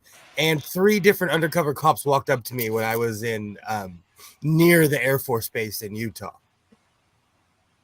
Yeah, I do follow the Utah Outcast. Actually, X is one of my patrons here. Awesome. I've not had many interactions with the Mormons, but I have had a few, and I remember once when they knocked on my door. That was a big mistake because an hour and a half later, and every time they say something, I sort of squash it with science or psychology. That's me, the Jehovah's. And this is before I sort of joined this community and discovered atheist arguments and things, and so do you remember the original Batman show with Adam Yeah, West? the series from the 60s. Yeah, so do you remember how you'd have the sort of the Dick Grayson sort of Robin character and be like punching his handler, just like agitated and wanted to go kind of thing. Come on, Batman, let's go kind of thing.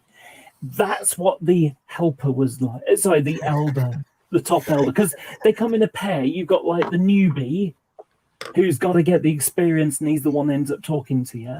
And then there's the older one, the more established one, and he's basically keeping an eye on them. And it was comical, like I say, just watching this guy come pacing. It's like, oh my god, we can't get an argument in, we can't, there's no way to get a foothold here in any of these arguments. Every time because I was living as a he, every time he smashes them to pieces, it's like, damn it, just, You probably threw him off because you had logic, just like you said. Ever since it's a couple years now. When the Jehovah's Witnesses come in my neighborhood, I'm waiting for them. I have so many arguments. They don't come to my door anymore because I'm a bit intense. And my other neighbor flat out was like, "You're not selling anything on this block." He's like, "We're all heathens," and he's a Mormon, and he was like, "You're not selling anything to anyone around here." Yeah. I actually got approached at a grocery store recently. Somebody did not like one of my patches. It's a cross and it says "We all believe in lies." And of all things on earth, he walks up to me and starts quoting Romans. Literally, just and I'm like, because in which my head, part of Romans? he Is it started everyone with- believes? Well, he started with chapter 1. He's like, Romans chapter 1. Like, he was shaking, and I had my back turned. And the entire time, I'm sitting there, and I'm like, should I react? Should I react? Should I? And I'm like, and I turned around, and I was like, you should look up Josephus. And then he sat there, and like, he didn't know what to say. And I grabbed my food, I paid for it, and I left. And the guy was still spouting Romans chapter 2. Like, You know what's funny about? So there's a couple of things that are funny about Romans 1. So Romans 1, and a lot of them don't realize the whole point of it, So Romans 1 is basically, this is the first book after the main 4 gospel, Matthew, Mark, Luke, and John. Okay, ended up with the resurrection account and all that kind of stuff. So Romans 1 is Paul writing a letter to the church in Rome. Mm-hmm. And he's basically saying, look, I've been thinking about, I've been planning to come to the church, but I've been busy with stuff. But word has reached me that you're not living in a proper lifestyle. You're slipping back into those pagan, ways of doing things, and this isn't on.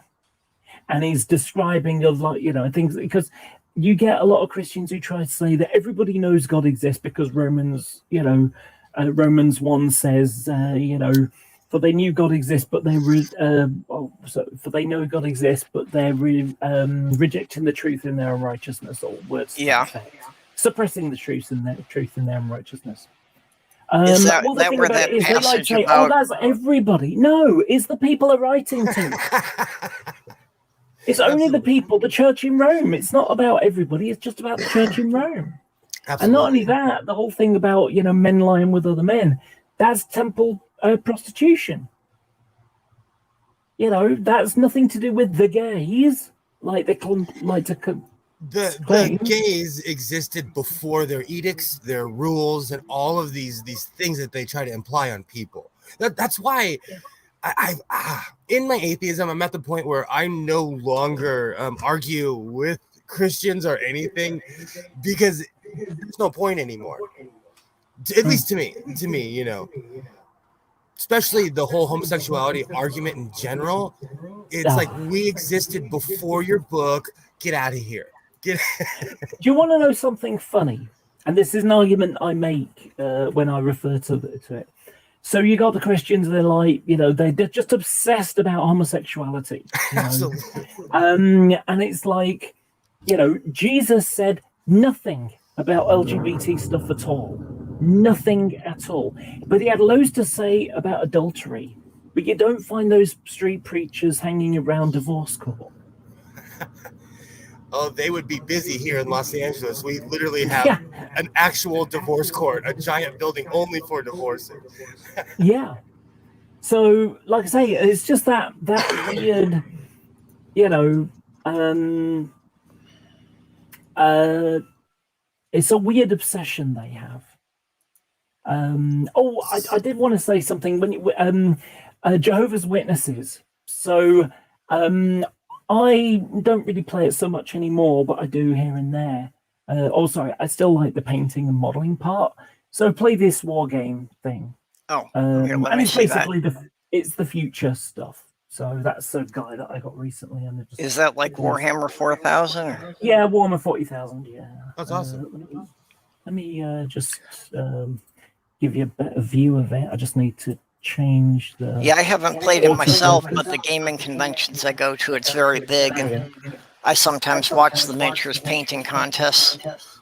Yeah, still needs the highlighting done on the gun and stuff, but just because I'm amazed that anyone, you know, painting anything that small, the level of detail you get.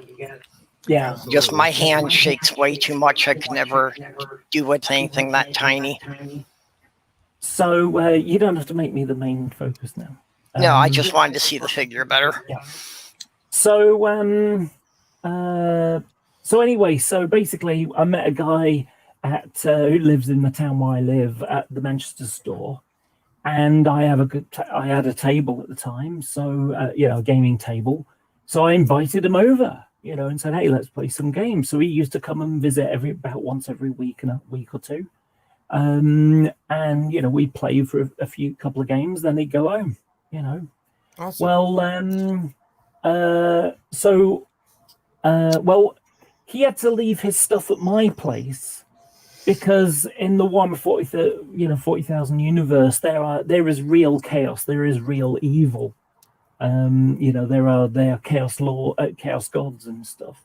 Well, his family is Jehovah's Witness, so he's not allowed to have those sorts of things.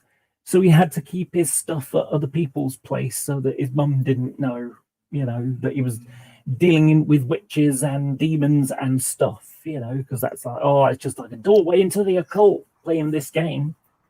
So anyway, so he's round my place one day and we're playing a game. And next thing you know, there's a knock at the door and it's Jehovah's Witnesses and it's his mum at the door. He was hiding behind my door, my back bedroom, which is like just like a couple of meters away, because it's his mum on the other side of the door. And it's like, oh my gosh, what a coincidence! But she didn't find out or anything. I'm sorry, I'm busy. I'm playing a game. That sounds like something you'd see in a sitcom. Oh yeah.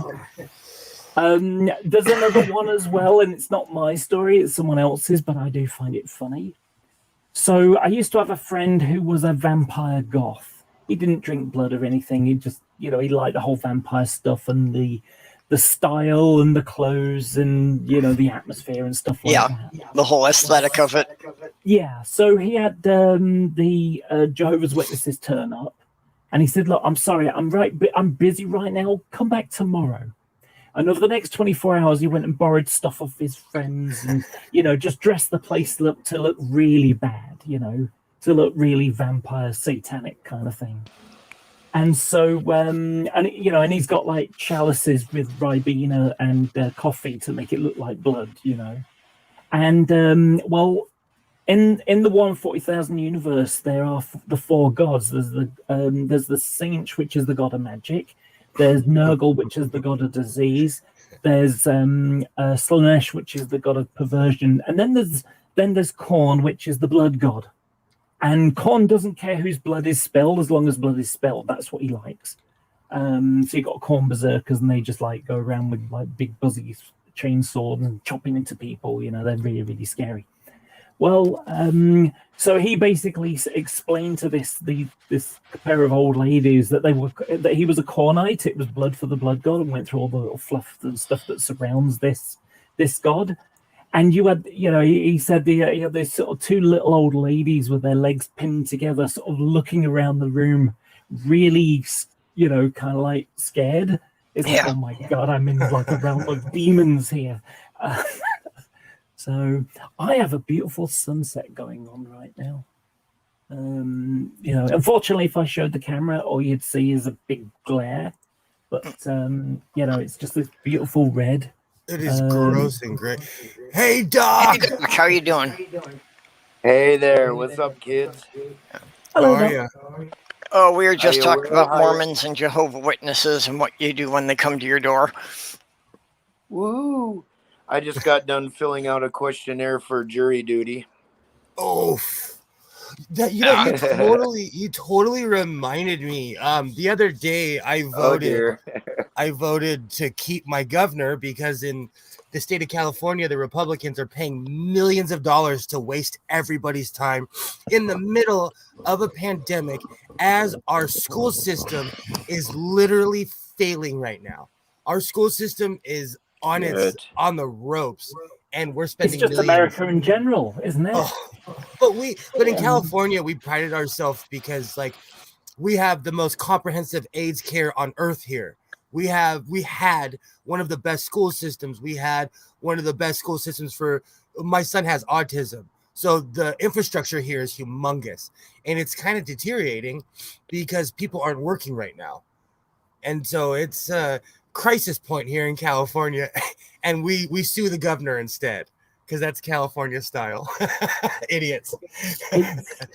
When it comes to the COVID stuff, America is just falling to bits, and it's all because of Trump. He politicized the whole vaccination COVID thing, and you know, and now it's just falling to bits. Well, Trump and the Republican National Party in general, because you've got a lot of Republican governors who are still carrying that on. I think they should be put in prison for being collaborators. If this was like a war, they would be put in prison. Yeah, you know, I mean, you know, it's to the point that, you know, you're not a real American if you're getting a vaccine. You know, that's almost what what it's like. Oh, you know, that is actually what they're pitching in some of the southern stealing away states. your freedom, and it's like, no, wearing a mask, that's undemocratic. It's like, what are you talking about? They've never been to Japan. You know, yeah. Well, but the thing about it is, you know, with the Japanese, if you've got a cold, you know, there's a thing, you know, like the idea of breaking wind is just like a terrible sin in Japan, because you know, making other people smell your effluence, that's just not on. So if you need to break wind, you leave the room. I do that. Just to be polite. Yeah. You say where I live, people say pull my finger. Here too. You know, some people are just children. Well, just the idea that you have some level of responsibility to people around you, even if they're not necessarily people you know. Yeah, so, you know, with the Japanese, if you've got a cold, you wear a mask because you don't want to give your germs to someone else. You know, and it's basically, you know what it feels like to have the flu and feel ill, so you don't want to inflict it on someone else. Whereas, you know, I think with COVID, especially yours, is like, we don't care. I think with COVID that when somebody sneezes, instead of like bless you or gesundheit, the appropriate response should be I forgive you. That's the appropriate response. I say, I now say unbless you. I say unbless you because I didn't know what to say, so I just say unbless you. Because I was so indoctrinated with bless you. I just say unbless you. I had to read. Sorry, Doc. I just say Gesundheit. Doc, I have a question for you. How are they handling COVID where you live? I haven't actually checked into it in a long time. I've been meaning to get around to it, but I mean, as far as what's happening in town, I just been wearing my mask into every store and everything, and I haven't really been paying attention to the store's rules and stuff. I know Whereabouts restaurants are you have. located? Because I don't know.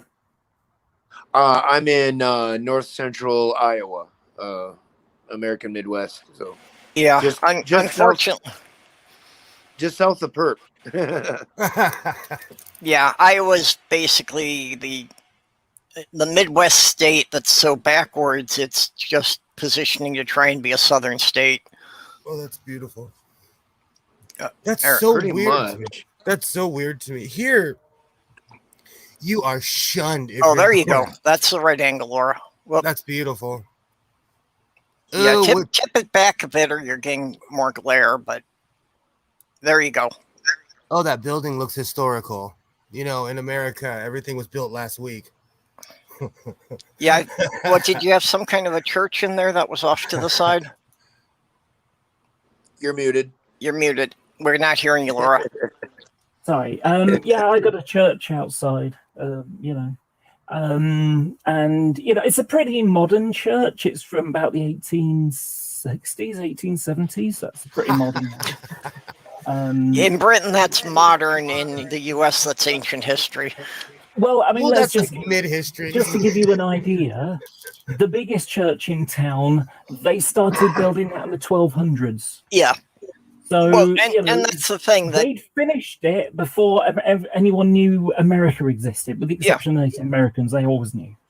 In my town, we have a house that was built by a famous silent film actor, and it's considered an American historical site. And now it's not. I don't know what you would call it, but it makes me laugh because, you know, this human being, I can watch this person living because they were on film. They were a silent film actor, you know, so it's from the early 1900s and it's considered old here in California. Have in you ever seen Minnesota, the movie? Have you ever seen the movie LA Story? Of course I have. And there's the Yeah. bit towards the start where he's showing this lady around the city, and it's like some of these buildings are like 20 years old. And the funny thing is they're still there. They are still there. That's one cool thing about LA is that there are certain movies and certain things. I'm bad at it because I watch commercials and I'm like, hey, that's down the street from my house. But there are just certain locations that they film over and over. Doctor Who does that. Between Blake 7 and Doctor Who, I can name every rock quarry in England. I'm not kidding. Especially Blake 7, they go back to all the places that Doctor Who was. You know what? I have a feeling that there are three you won't have. So Watley, Muirhead, and Titherington.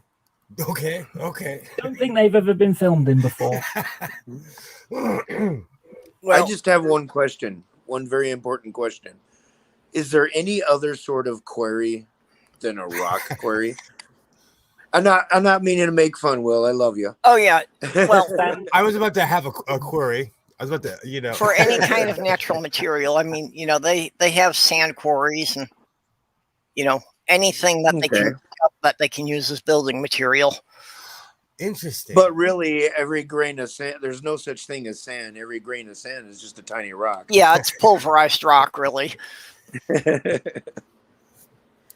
I like to be all word lawyer like that. I'm the same. Sorry. I live by Vasquez Rocks as well, and that's where Kirk fought the Gorn. They filmed Picard there recently. Still, I put my uniform on in a video, and I've gained some weight. And I got tired of body shaming myself, so I just put it on in my video where I was talking about people asking me stupid questions on Twitter. But I'm gonna put my Star Trek uniform on and go take a picture of Vasquez Rocks, because it's once you go there, you're like, hey, this is the place where Kirk fought the Gorn. You can literally see it in the parking lot. There's I think another film, the Star Trek Generations, which is the sort of Kirk Picard bridging one that went to the latest Next Generation movies. I think that was also made there as well. Yeah, I love and some idiot went and forgot his comm badge. Exactly. I love Generations. People hate it, but I loved it. I liked it. I liked it a lot. Data says "oh shit" in it. I could have been lynched when I went, because when Kirk died, I went, yes. I never really liked Kirk that much. I don't get it. I try not to get into politics, and there are certain actors like John Wayne, good old Kirk. When I put my uniform on, I call myself Captain Jerk, but I quit drinking, so I have to find a new name for my uniform. But when he died, I was like, but I'll tell you, in the theater, and if you haven't seen it, spoiler alert. What's the name of the last Generations movie? Nemesis. Yes, where he meets Tom Hardy. Yeah. When Data died in the theater, I'm like, oh, and I started crying. I literally went, oh. I didn't think they could off Data. I was a grown man, and I was crying my face off. So they finally got me. I can't remember what I did. I know I was insanely sad. I think so. I think somebody did drop a spoiler on me though, so I expected somebody to die, and I think when it was building up to the moment, I was like, it's fucking Data. Still to this day, I'm like, but you can't do that. Like it took me about a week or two to come back to normal after that one. I think kind of to stir up controversy, the studio had leaked something that a major character was going to get killed. Yeah. But if you want to get super geeky, I was like that with Chanzia Dax in Deep Space Nine. When they offed the first Dax, I was like, what are you doing?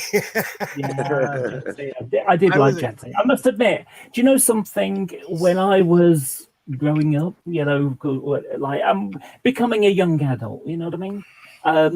I did quite like her, and so if there's any I'd like to be like that, Jadzia Dax is one, confident about herself, and that's me now, being confident about herself. Absolutely. And also I am a bit of a hand waver, so I do like to put my hands behind my back like she does. It's funny you'd say that. In recently making all those videos, I noticed how much I talk with my hands. I never noticed because it's just something I do. I tend to sit on my hands a lot of times just because with the Tourette's, that's where the muscle twitches are most noticeable. That my arms start jerking and my hands flap around randomly, and sometimes I'm not even aware of it. It's funny. Whenever I start looking at TERFs on Twitter, it sounds like I've got Tourette's as well. I found a new one, and I don't even know why. Trust me, TERFs make me old. That was supposed to be a joke. That was supposed to be like, you laugh at that because it's like, because people with Tourette's, they have a reputation of just swearing a lot or something, just bursting out with swearing, and it's like, yes, reading TERF tweets. Oh, you fucking bitch. That kind of thing just pops out my mouth when reading. I call that sometimes, because I'm very reserved around my son. There's just certain things I don't say. And there are certain moments where I walk in the room and I'm just like, oh, what the F? Or there'll just be something he's doing where I'm like, are you kidding me? And my filter's gone. It's just my brain takes over and it's like instant. I call it parent mode when I start cursing and telling everybody what to do. I get that way when I get angry.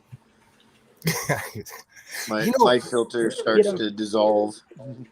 My father was like that. He never cursed, so when he did, it carried weight. Because I say F and S for everything. Yeah. It's actually quite coincidental. I've been doing some 3D printing lately, and I've been 3D printing some Star Trek ships. Unfortunately, I've not had a huge amount of success. You know, out of 5 that I've done, I've destroyed 2 accidentally. One was I built Beverly Crusher's ship off the last episode. That's Sweet. awesome. And I went and sat on it the other day, so the engines came off. Oh, So that was kind of frustrating. And then this was one of the latest ones that I did, Akira class. How Well- do you make those? This one took a crazy amount of time. I had to print it off like that so it'd be big enough because the printing space. It's a 3D printer. Yeah. Yeah. The printing space cool. I've got is only this. It's not a lot of space. Ah. It's not even as big as my hand. yeah. So to get something like this, it has to be done on like a very high angle. hmm And so this Cool. took 16 hours to print. Holy shit!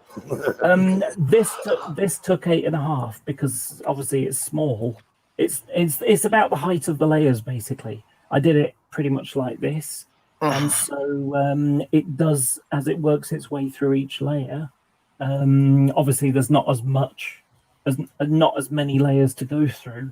Whereas with this, it's it's like 15,000 to like 6,000. That's so cool. That is neat, though. I want to get a but 3D and printer. it's really and not only that, it's really quite detailed. Let me just turn off this. Oh, that's cool. Oh, yeah. Wow! Oh, you can see the docking bay and everything. Yeah, you can see the. Let's have a look. Let's try. I'd like to get a 3D printer, but even if you have the equipment, that's rather an artistic skill just to learn how to use it. Well, these ones are just downloaded free off the internet. I want to get one, but I don't want to start my son's arms career. I have a bad feeling he'll become a manufacturer. The thing about it is, it takes ages and probably costs more than just being able to just buy a gun. But this is the other one. The shuttle? groovy. You made that? Yeah, well, it's 3D You painted printed. that? That's awesome. I did awesome. paint it, yes. That's awesome. Nice, very Yeah, nice. still need to do a little bit more painting. It's some of the bits on the side, and it should be like a pale grey, but I've just undercoated it in white and painted the warp nacelle and the windows on. But that's it so far. Unfortunately, the first one that I did, I'm basically working in the same way Star Trek Voyager did. I think they ended up with like 40 shuttles that they destroyed over the time. Or was it 34, something like that. There was a lot. They blew up a lot of shuttles. So there's a bit of a joke of, the joke is the reason why they ended up with replicator rations is because they kept having to replicate bloody shuttlecraft because they kept blowing them up. And it's not a big ship. We can only probably get maybe 2 plus the Delta Flyer. That's about it. It's not a very big ship. Well, unfortunately, when I got the first one, I ended up putting it on a box, and I'm holding the box so I could turn it, and it fell off when I was trying to undercoat it and landed sort of like that and just shattered all the back section off.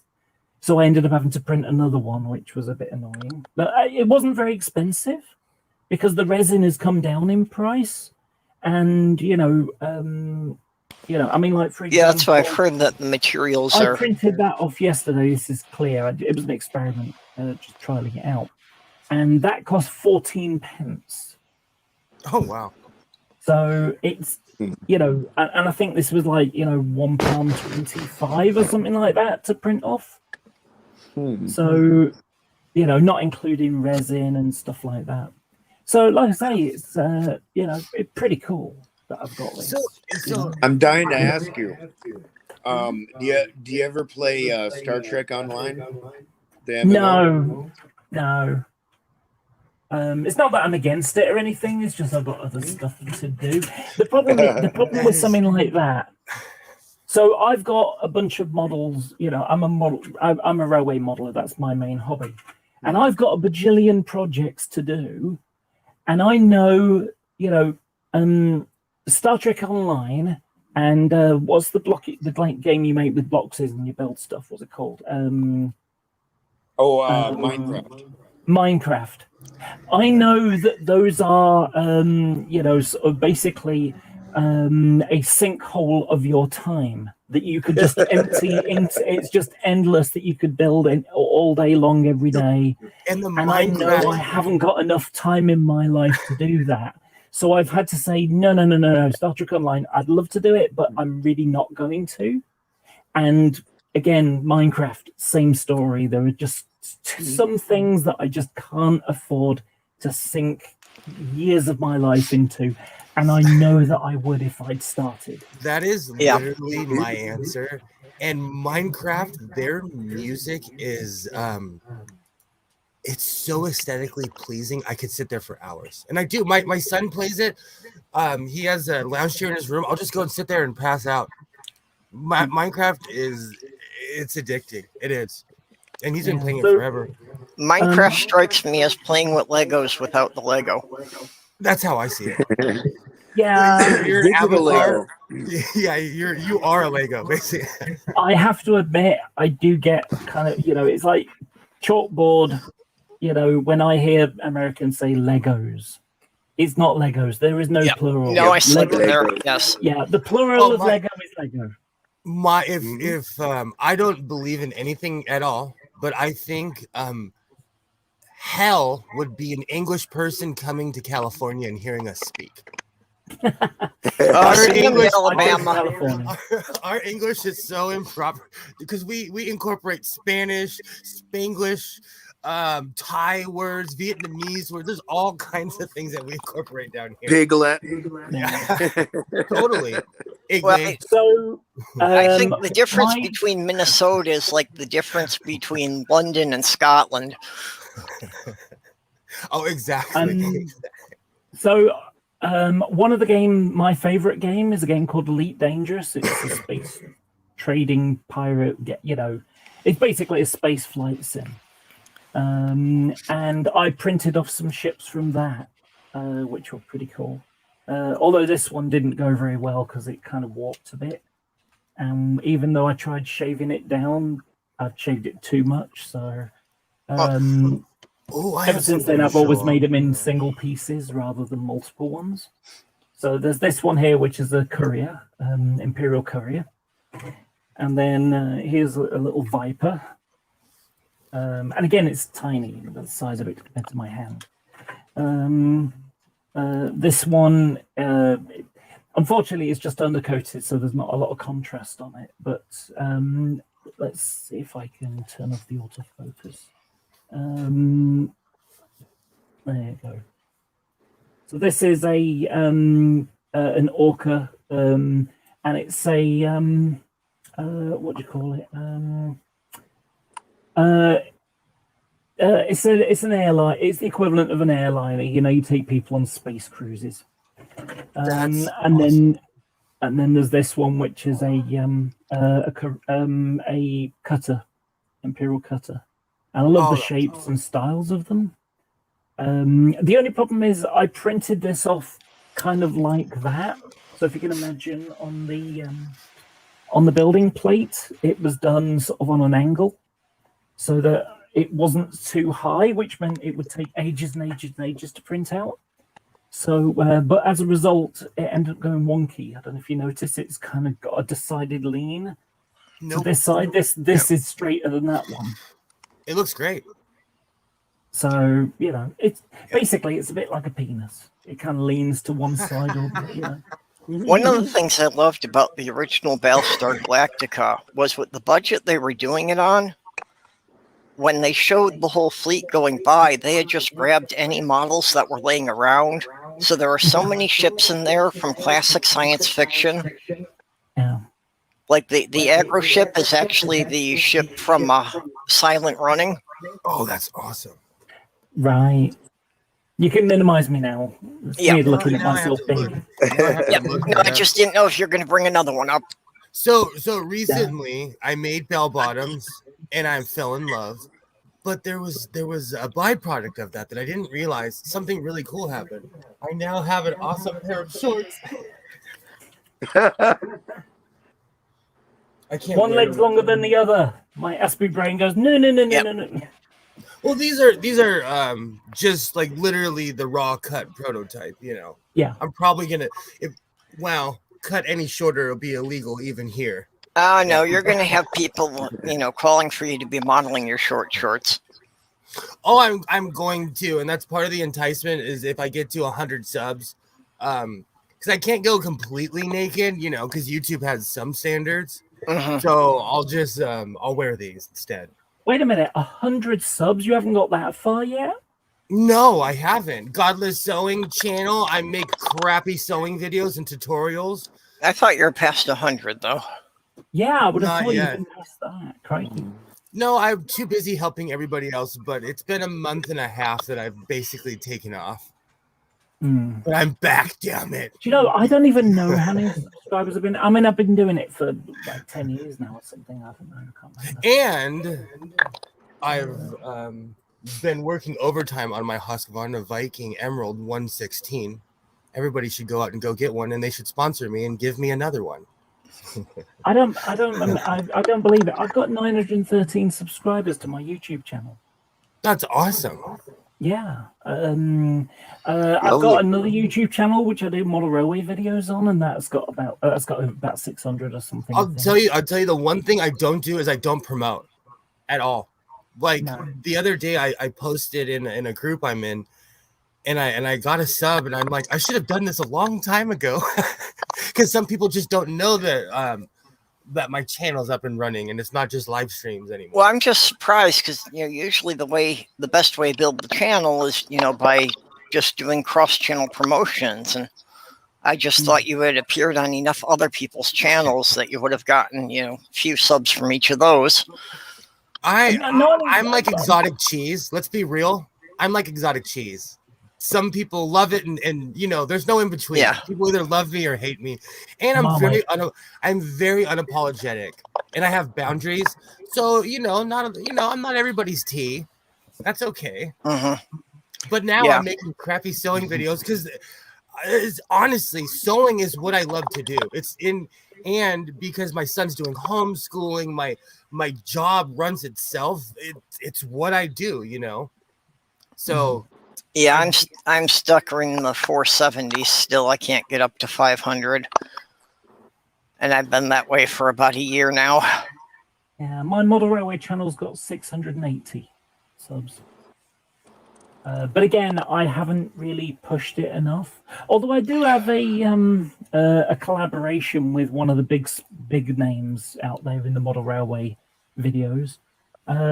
So he's got a train. It's an HST, a high-speed train. So pointy at both ends, long distance.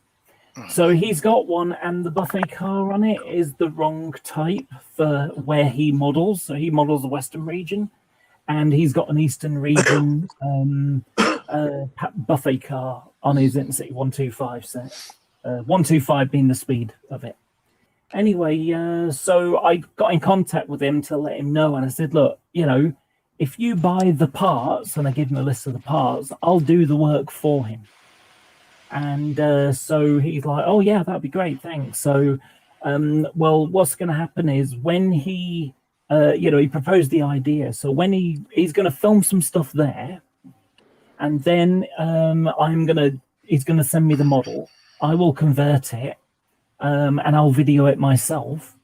And he will then put on a bit of my video, show me doing the work, and then I'll send it back to him with and then he'll make the video to finish off the whole thing.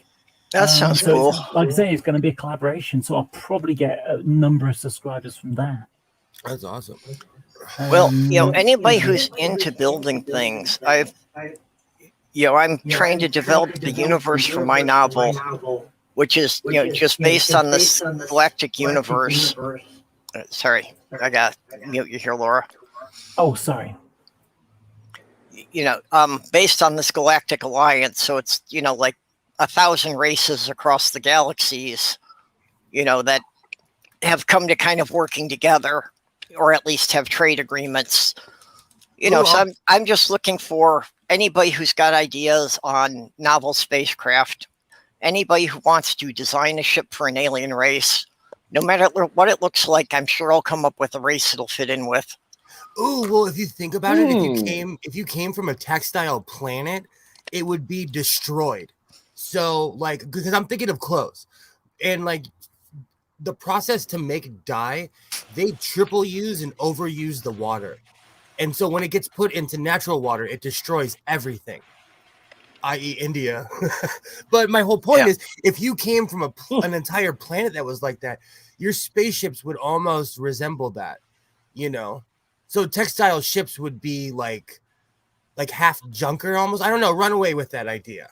Okay. I'm all into sci-fi. I can sit here and run ideas past you all day long. I'll give you an idea of my modeling kind of work. So, so someone made a video. So Hornby is one of the big manufacturers. It's the big one actually, because you know, in Britain, you hear the word Hornby, that equals model railways. That's just the way it is. It's like Hoover, you know. Yeah, I even recognize the name you know here. exactly what you're talking about. Me too. So what happened was they brought out a model and it's got lights in it and stuff like that. But when they had it made in China or something, they didn't use a very dense plastic, and they used a very thin coat for the white. And so when you put the lights on, I'll show you. I've got a picture for you in a second. There you go. So this is a guy that had, you know, posted this picture to say, you know, how the light from inside was beaming through the bodywork. You know, and it's a £67 model, so you're talking about $80-ish. Yeah. You know, and the light is beaming through the window, through the bodywork.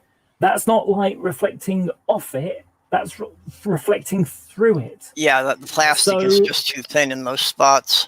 Yeah, so he sent it off to sent it back to Hornby and said, look, you know, this needs fixing. So all they did was they painted the bit of the interior black, and that kind of blotted some of it out, but not all of it. And so I got in contact with him and I said, look, you know, send it to me and I'll charge you like 20 quid for it, and I will fix that problem. And so I did, and this is what I did to it. But I also added some extra details on the front because I've been doing the 3D printed, and I've got 4 of these for my railway as well. And so this is the work that I did to blot out the light leakage through the body. Awesome. And it looks so much better by comparison to that other one. And all I did was I painted the interior black, then I painted it pale grey because you don't want it to be like really hard black looking through it. And I also painted black around the windows, which is what they should have been like. But I got in contact with them and I said, look, I've been working on a 3D print design to backdate it, because if I show you this, so the picture on the left is the original one as it was delivered. So it's got skirting on it there. It's got this rubbing plate here, you know, which it pushes against a thing on the locomotive. And it's got circular buffers, but with the tops and bottoms clipped off because they rotate and push in. And then between the headlights, there's the horn cover, which is a horizontal louvered one. Well, what happened was when privatization came along, so this was built in 1988 with the original ones, 88, 89. And then, well, later on, when they refurbished them, they made it like it is on the right-hand side. So the skirting was removed. That's just the obstacle deflector, which is behind the skirting on this one. The buffers were changed with oval ones. They removed the rubbing plate. They put a different coupler on it, a screw link instead of the big knuckle coupler. And then the horn grille was replaced with this V-shaped sort of metal one. And so what I did was I did 3D drawings for the skirting, for the horn covers. The 2 versions of rubber plate, one's got a little bit on the top and the other one hasn't. And then the buffer types. And so I that's it with my conversion parts on. So there's the buffer, the rubbing plate, the horn grill, all modified to be like the real thing. And so, so that's the kind of work that I do. That's what I've been using my 3D printer for a lot of the time. So and I've got a good reputation out there for knowing all about railways in Britain. Not very good in American stuff and other countries, but in Britain, if you want to know anything about diesels and electrics, ask me, because I usually have the answer. There are things I don't know, but of course it's one of the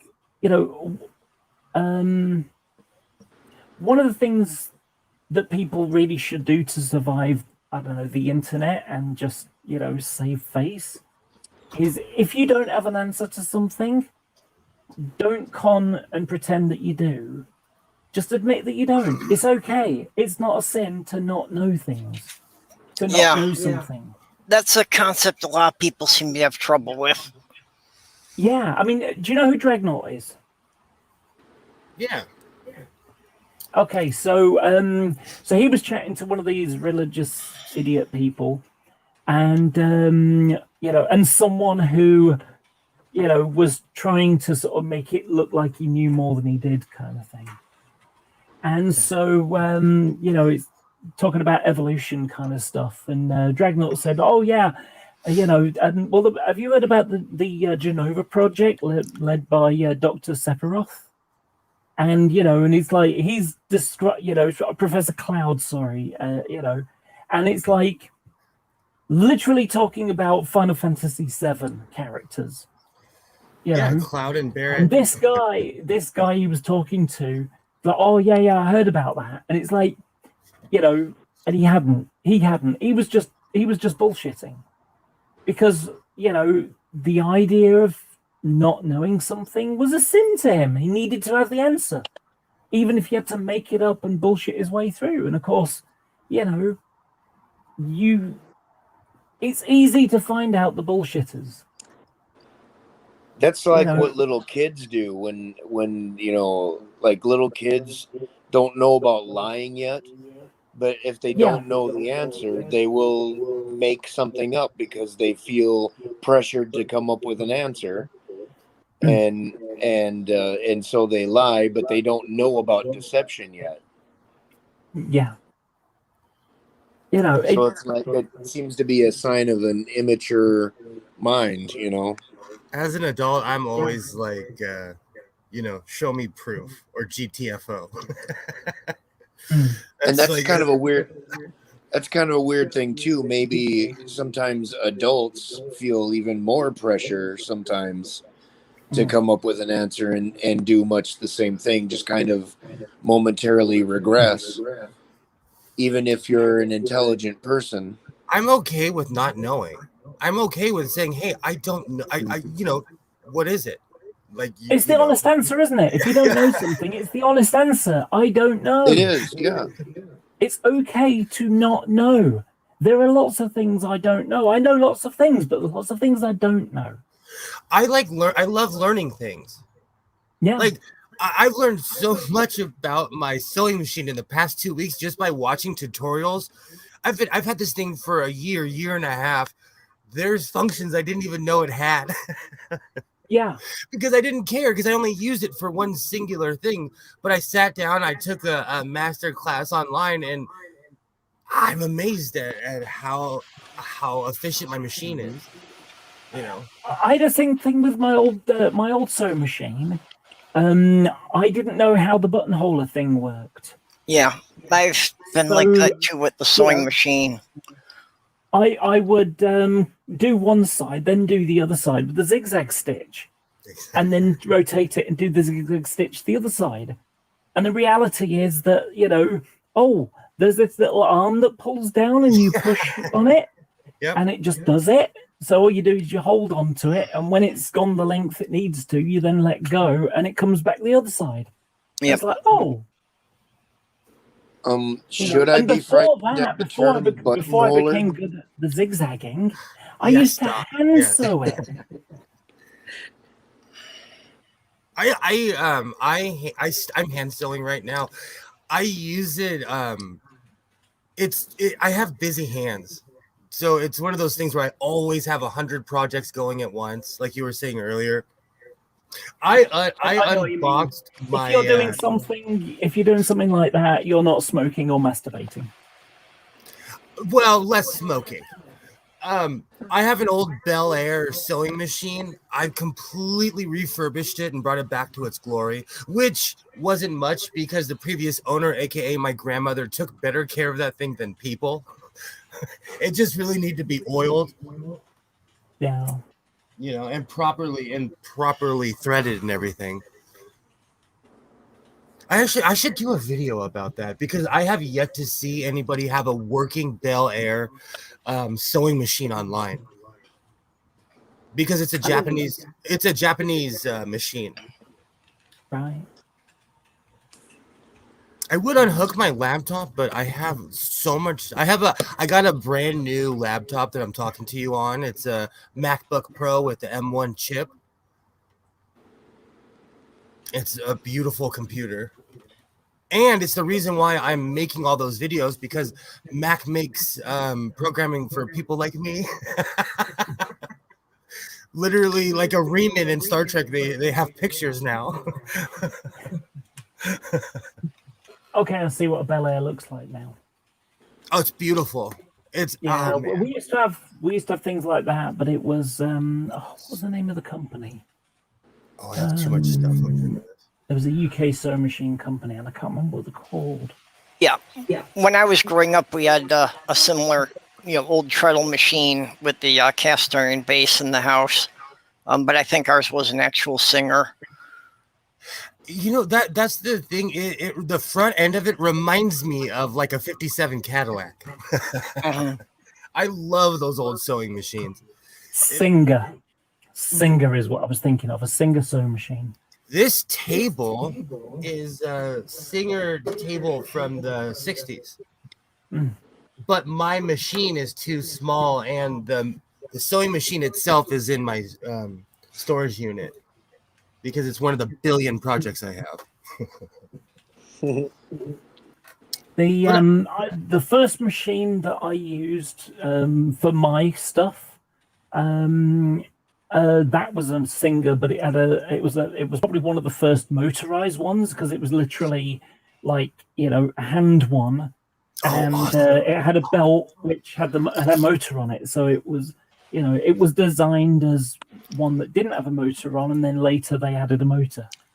Yeah, my grandmother's was that way because it still had the pedal on the bottom. It just wasn't hooked up to anything anymore.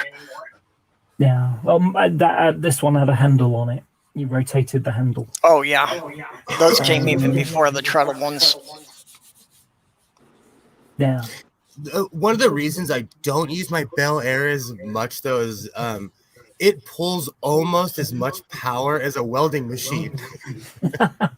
When I plug that thing in, the lights jump down. But I have a second panel in here, so this room is made for electricity. Do you know what? That brings back memories, of sort of like, I pressed the foot on the pedal and the lights would dim in the room slightly.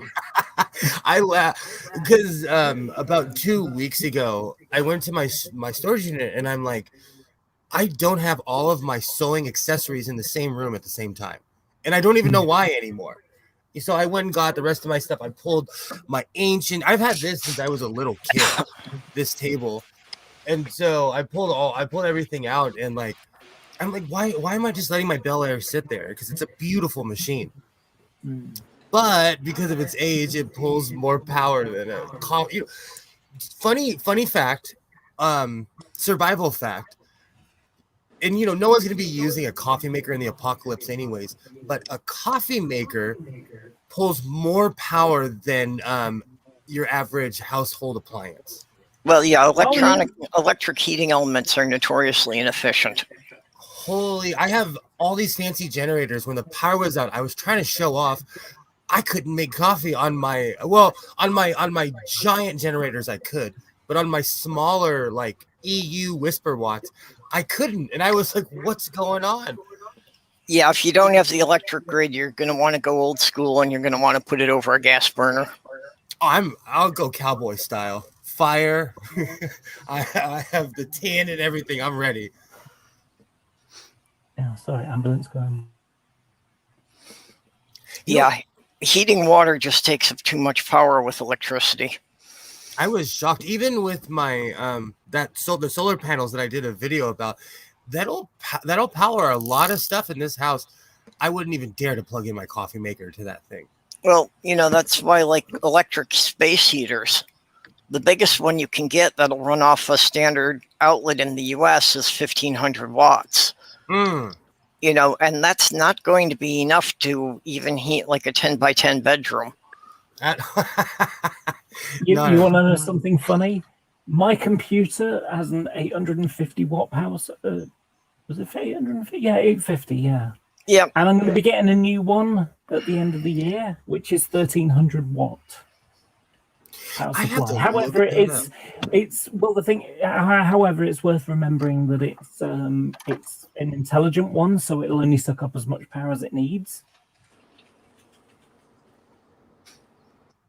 Yeah, and so the I'm getting there. Second-hand off my friend because he's upgrading his computer because he does that. The computer I'm using now is a Ryzen 7 that I got off him a couple of years ago. He used it for about 18 months. You know, I'm gonna have to look that up because my laptop, I was so excited that I could power my laptop off of my solar panels, but I have to look at the output of it because they don't take as much power as I thought. Because my iPhone, I was really surprised that my dinky solar panels would power my iPhone, and it does well. I mean, like, it charges the phone and everything. And this laptop, I had it hooked up outside, and it worked as a consistent power source. Yeah, I'm fortunate because my energy usage, I spend about £10 a week on electric, which isn't a lot, which is about maybe $14, I think it is roughly. $14 a week on electric. I know it's summer right now, but my bill last month was $430. This entire month I've officially turned into my father. I'm walking around shutting off all lights. I'm telling my son, like, were you in this room? Because there's only 2 of us here. So you can't lie and be like, I wasn't in there. One of these days you're gonna end up with him saying no, but you did, and you're gonna go, oh yeah, I forgot about that because getting old. Actually, recently, that kind of happened, and it was more or less a lie and not like me going senile. I installed everything in this house. I built the cabinets. You know, I literally built everything in this house. I go to turn on my faucet and the handle flies off. And I'm like, what? I know I didn't do that. I'm aggressive, but I'm not aggressive with my stuff. I treat my house with care. This is quite literally the hoarding room. Everything else, like, I treat like a museum. And I treat it with care because I got to pay for it if I break it. That's all it comes down to, isn't it? Really. So I call in my son and I'm like, when did you break this? It's not did you, it's when did you break this? And I don't care. I'm not one of those parents that cry over spilt milk. Because my parents were so dramatic, I just fixed it. But, you know, I want to make sure someone's not breaking in my house making sun tea or something, you know. But he's like, I don't know. And I said, there's no such things as ghosts. So one of us did this. I'm the one who put the screw in this. I know the screw's missing. I mean, the screw is completely gone. I bought one of those really fancy Moen faucets. But what they don't tell you is that you have to, it comes in pieces. It's like an erector set. It literally comes in pieces, and you have to dang near be a plumber to put it together. So, you know. I learned one of my main lessons about lying and stealing when I was probably about maybe 6 or 7. So basically what happened was I went and pinched a couple of cookies out of the cookie jar. And my mum asked if I'd done it, and I said no. And so that evening, when my dad came home from work, she asked him in my presence, she said, so have you had any cookies? And he said, no. I said, well, and my mum kind of looks at me with her hands on her hips. Well, I didn't do it.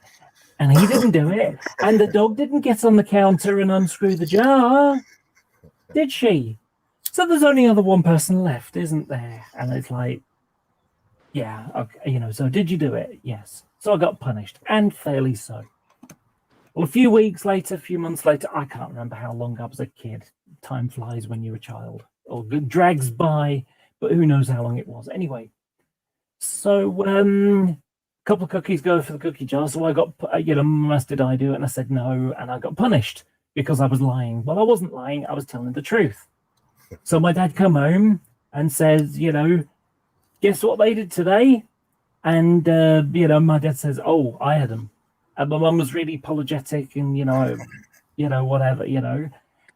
But what I learned from it is, number one, if you're going to lie, this is how you get caught out, and secondly, don't steal either, it's just not worth it kind of thing. Of course, there is another side to this story, and it's the Garak version, of course, if you remember this bit. So it's Dr. Bashir, and he's explaining about the boy who cried wolf, and sort of, and he says, and one day the boy cried wolf, and there was a real wolf, and he got gobbled up and eaten, and sort of Gary says, are you, so if you lie all the time, people don't believe you, this is why you shouldn't lie. And Gary says, are you sure that's the meaning of the story? And Dr. Bashir says, of course, what else could it be? And Garrick says that you should never tell the same lie twice. That joke is the very reason why I still watch that show to this very day. Unfortunately for me, I really love Garrick as a character. I'm a big Garrick fan myself. My favorite Kardashian. I always say that when people ask you, what's your favorite Kardashian? I always say Garrick. And do you want to know something else as well? The famous, it was used twice in the same film. It was the Dirty Harry one, where it's, so I can't remember how many bullets are in, did I fire 6 shots or 7? Well, with all this hubbub, I've kind of forgotten myself. So the question you're going to ask yourself is, do you feel lucky? Well, do you, punk? Well, that was the original one. Well, at the end of that movie, he does the same thing. And the guy, who ends up being shot by Dirty Harry and splashing in the water, is, basically calls his bluff this time. And so, he goes for the gun and Dirty Harry just blows him away. The actor is the guy who played Garrick. Oh, Andrew Robinson. Yeah. Oh, yeah. So he played the scary, crazy guy. If you ever Andrew wonder, Robinson. He was also in Hellraiser. That's right. I don't know about that one. Oh, that's right. He was also in the, I think it was Tom Berenger, forgotten his name. Black guy, old black guy. Sidney Poitier, and it's where it's got Kirstie Alley. Kirstie Alley is leading up a bunch of hikers up in the mountains, and the bad guy who Sidney Poitier is chasing is one of them. And one of the other hikers is the guy who plays Garrick in that.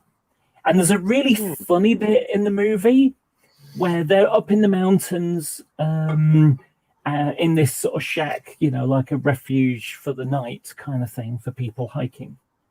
And Sidney Poitier wakes up in the morning and he opens the door and there's a moose staring at him in the door with like hot air breathing out of its nostrils. And he just sort of like closes the door. And then you see him sort of go, nah, as in like, I imagined that. And so he opens the door and it's like, and he closes the door and then the other guy walks in, the Tom Berenger character walks in and says, did you see the moose?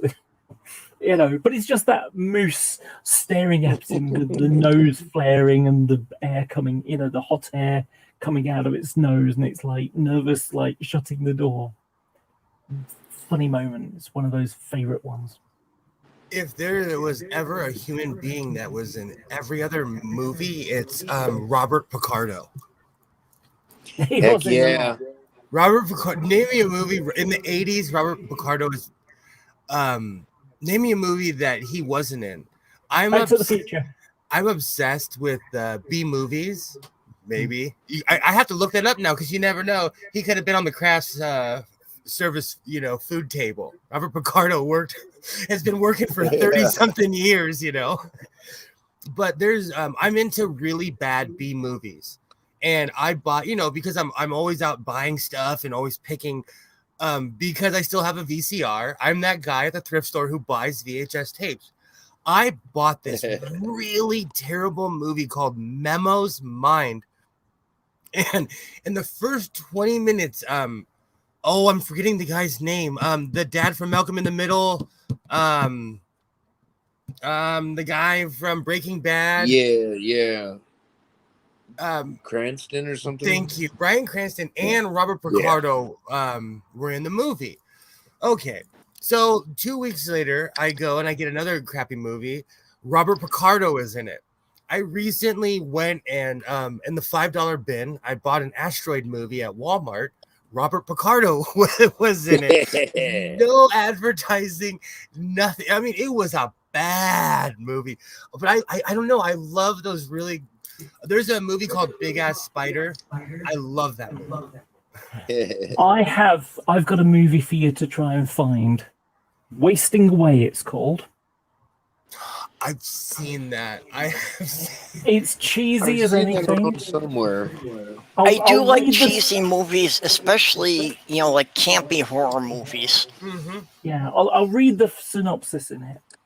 When a military bioweapons truck is involved in an accident, its top secret cargo of toxic green goo finds its way into the self-service ice cream at a bowling alley.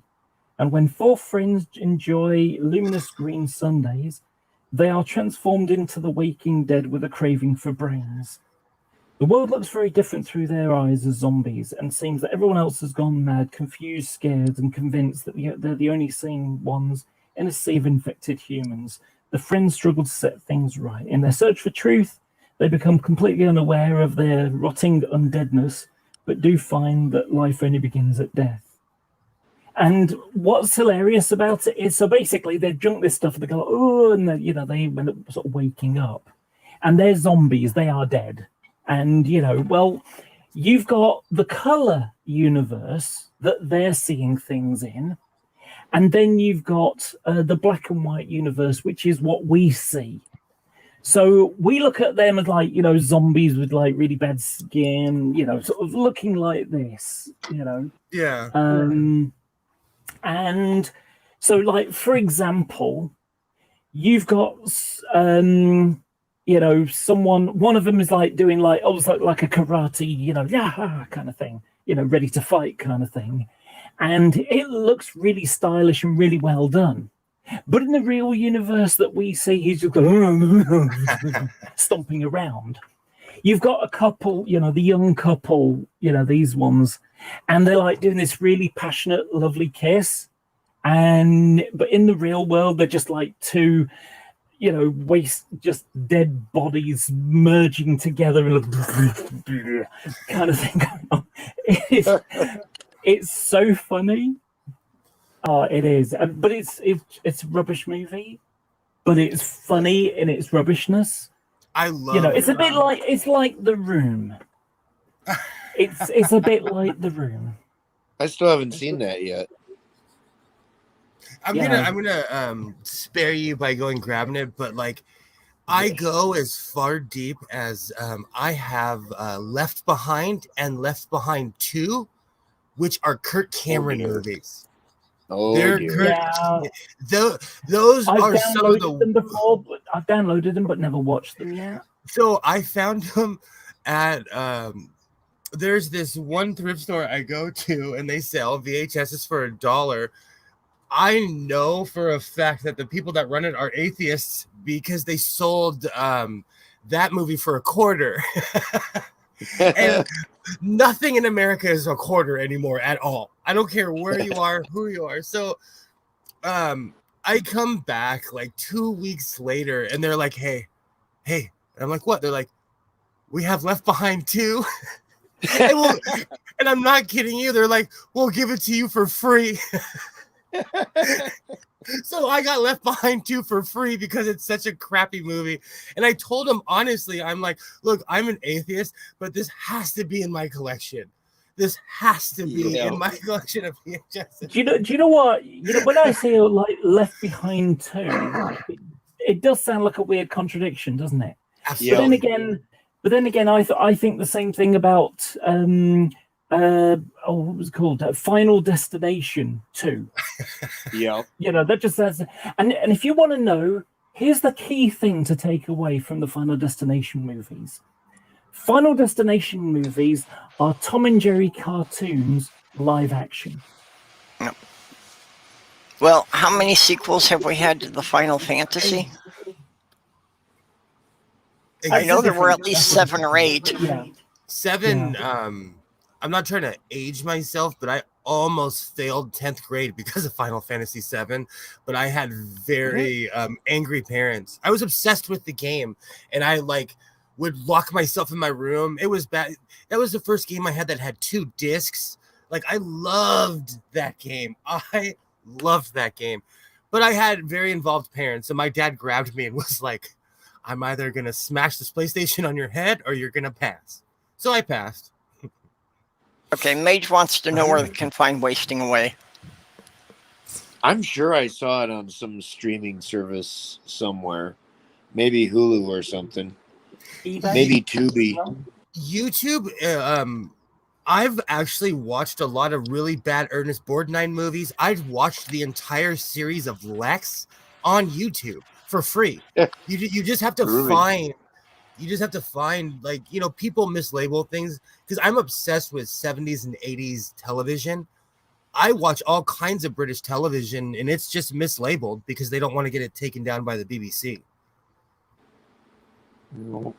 So they're like I said in the comments about YouTube tutorials being undefeated, like if you look deep enough, you can find it on YouTube.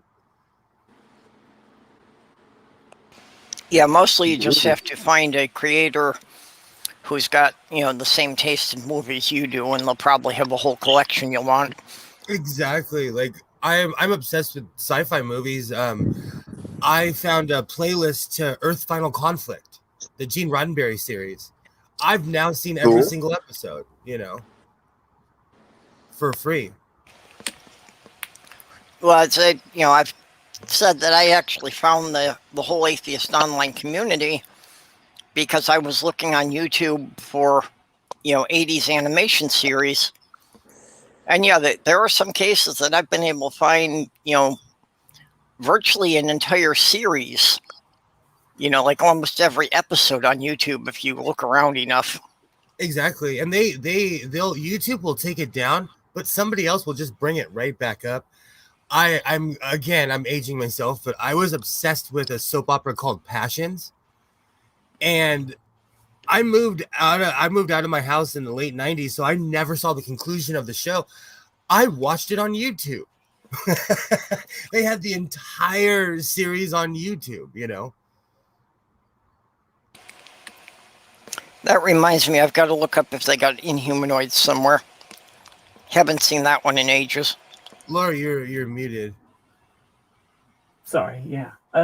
Blocky Cloud, as in Final Fantasy VII. Oh, Cloud! Yep. I almost failed 10th grade because of that guy. Yeah.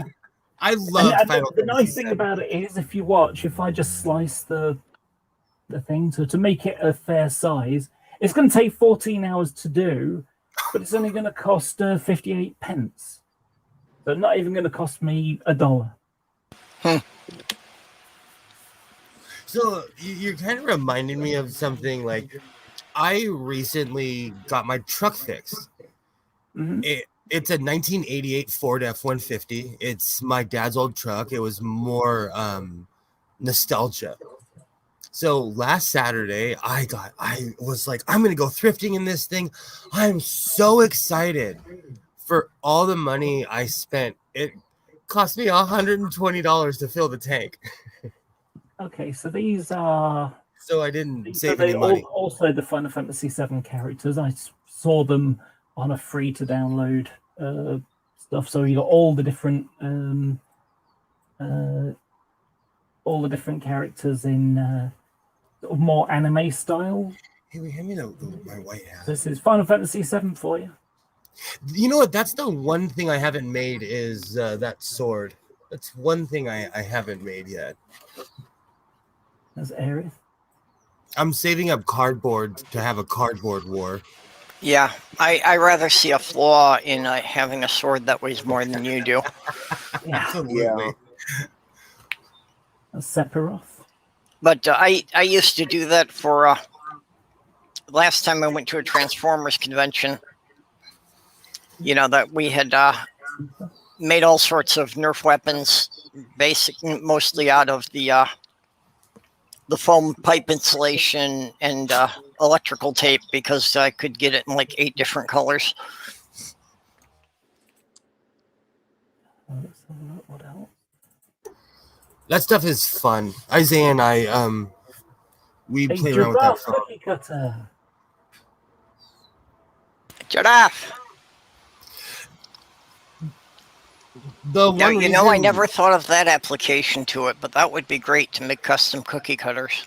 The first thing I thought was washer and dryer parts, because I learned how to fix my washer and dryer, and I saved myself thousands and thousands of dollars by just replacing certain parts. Well, that was the first application I came up with if I had a 3D printer. That I've come up with a lot of ideas for things that I would wind up needing just like, 1 or 2 customized parts to build it. Exactly.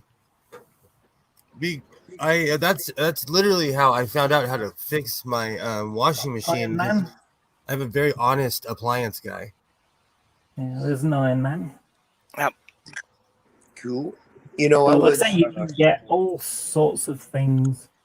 You know, I was talking to a guy once about buying a 3D printer, and he said, "What do you want to print?" I said, "I want to print a watch." He said, "For that, you need a 4D printer." Yeah. Yeah. There you go, Boba Fett. And these are all free things. You can just download them. I know there's a lot of patterns out there, and there's, like websites and Reddit groups that are really nothing but trading patterns. Did you ever hear about those people that downloaded the Han Solo's blaster? You can build all the components for it. the dimensions to Nefertiti, and then they put them out online so anybody could 3D print it. There was like a German museum that was like, "Hey, that's illegal." But as far as I'm concerned, most artwork in a museum is there because of war. So this is the Akira model, and you can see it's huge. So it had to be scaled to size. And what like I say, the height isn't so much the problem, it's the width and length. So what you can do is you can rotate it. So let's make that 90. That will make it that. But if you print it vertically, then it takes a lot more time. Okay, if I so slice it, Mage Grey Wolf wins the comments of the day because now I want a proton pack. I've wanted to make a custom proton pack with a 3D printer. it's 41 pence. Me too. To make, but it takes 3 hours to do. 3.5. 3 hours. Sorry, 13 hours. Sorry, 13 hours, 1 minute and 38 seconds to do. Well, I had wondered why so many of the 3D things I saw, were always sitting up at weird angles. It didn't occur to me that it took longer just because it was vertical. Yeah. So if you rotate it a little bit like this, you know, and then move it. Still rotating. Ooh, I'm looking at my hat. It is full bonanza. You know, by putting it at this angle, it takes up less space. Rotate it a bit more. There we go. So that's about it. And then slide it across a little bit. And then what you do is, oh, so I've got to lift it up slightly. So lift it up by 4 millimeters normally. And then what you do is you put all the legs in because it needs to have supporting material. So it will, you'll do that, and that's the legs that hold it all up. But then what you've got to do is slice it, and the slicing part is where, you know, a bit like a loaf of bread, how it's chopping it into slices. Well, you've got to do multiple slices, so each individual layer. So if I, you know, for example, layer 2609 is this flat bit there, and so on. So every single individual layer is printed out like that. So once you've got that, you slice it. And then... Can you print hollow things? Yes, you can print it out hollow, so you're not using as much resin. So then you've got to detect the islands. This is where it becomes a pain. Because it effectively, it can't have floating bits that aren't connected to anything. So, you know, so you end up having like bits where it sticks out.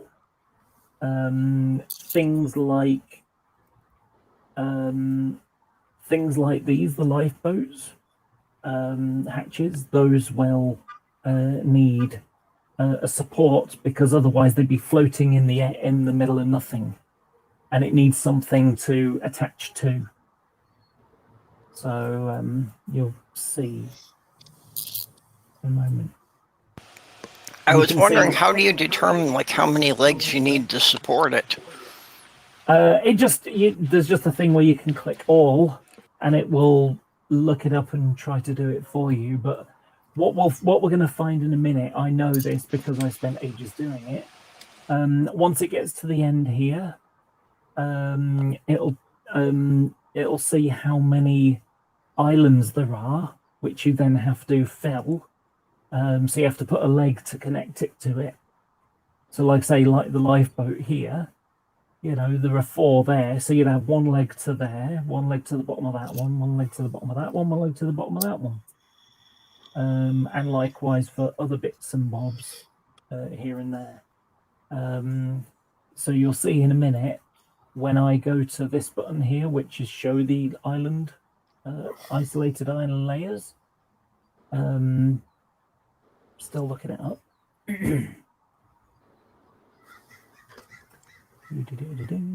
Almost there. If you like, I can do the Star Wars one. I can do almost there. Almost okay. there. There we go. Okay, so now if you see all these red lines, these red lines mean there's an island. So if I click down here.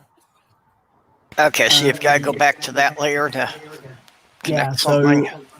What you got to do is you got to look for where the little red, there's probably a red dot here. There it is, look. See that little red dot? So that's a pixel of stuff that, you know, well, that one's not really going to matter, so I can get rid of that one. If I go down to the neck, let's go down for a few more.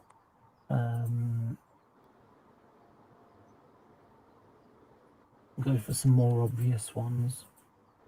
But you'll be able to see, look, this is where one of the lifeboats is. You see?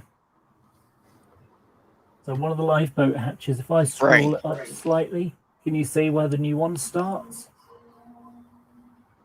So it's basically saying, yeah, there's a problem there. And Yeah, I go get down what to you the mean. next one, you know, and it's basically the start of where those lifeboat hatches are.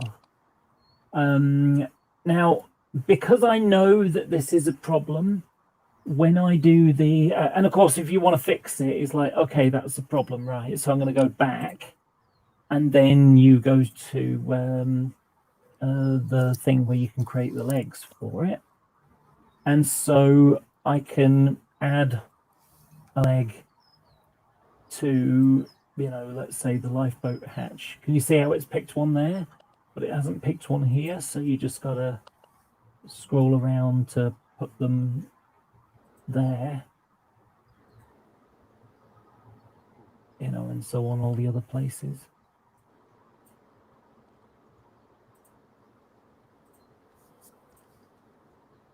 So you can anticipate this is the kind of problem that you get. So before having to do the slice and find all the layers, because you get when I do this, I've got to do it again.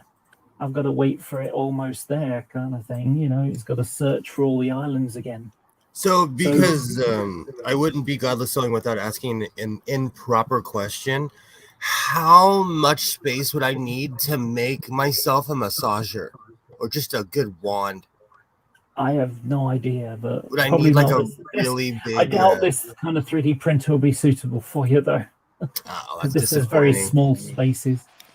A big one, though. I mean, I saw a video yesterday of a guy that made an aeroplane, a radio that's controlled awesome. airplane out of, you know, an airliner out of parts. So Ellen DeGeneres, her wife Portia de Rossi has, I think, one of the largest 3D printers I've ever seen. To the point where it's so large they had to walk into a room to show the camera crew. wow, Yeah, it's like in a factory. It's like in a factory somewhere in LA. yeah. So now I've got to slice it again. But you know, rich people have all the really fun toys. And when I say rich, I mean billionaires. Yeah, I'm not I sure would- if I that's the would same love one I saw, but I did see a video on, you know, what they were saying was one of the biggest 3D printers in the world. And I know it was someplace in California, but basically they were printing an entire car body with it. It probably was. It probably was Portia de Rossi's, because the first thing I said was like, "That's just the rich getting richer." Because she's like, "Oh, I rent it out, blah blah blah. Like people use it all the time," and I'm like, "No, people pay you to use it. There's a difference, you know. You just don't say, oh, you can go." Yeah, that is what renting it out means, doesn't it? Really.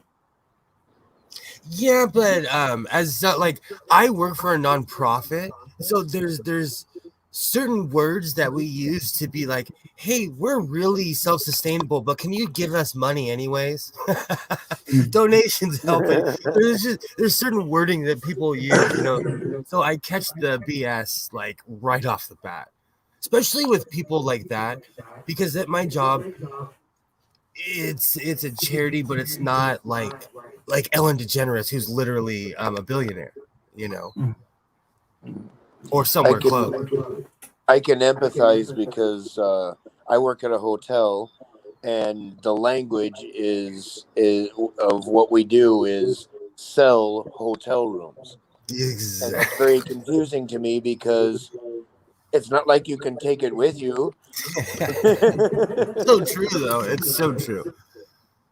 It's funny what how exactly am I selling? Language is funny that way. I mean, wouldn't you be renting a hotel room? I rent my apartment. As someone who frequents Vegas, they remind you real quick that you don't live there, and you better have some manners. There are different types of 3D printer. The two main ones are the filament printers, which are basically it's a moving bed, and the print goes on in different places, and effectively it's you got like a basically plastic tube, and it goes through a heater, and then squirts it out at the end in the in fixed places, and it builds up the layer on the one layer on top of the other on top of the other. The only problem with those is that the resolution isn't as good, so they end up being a bit like the Michelin Man. Each layer, where it sort of cools down, it will shrink on the edges. So you end up with like Yeah, you get more of a molten blob look.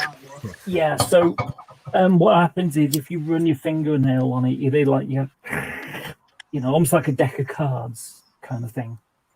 Where the printer that I've got is a resin one.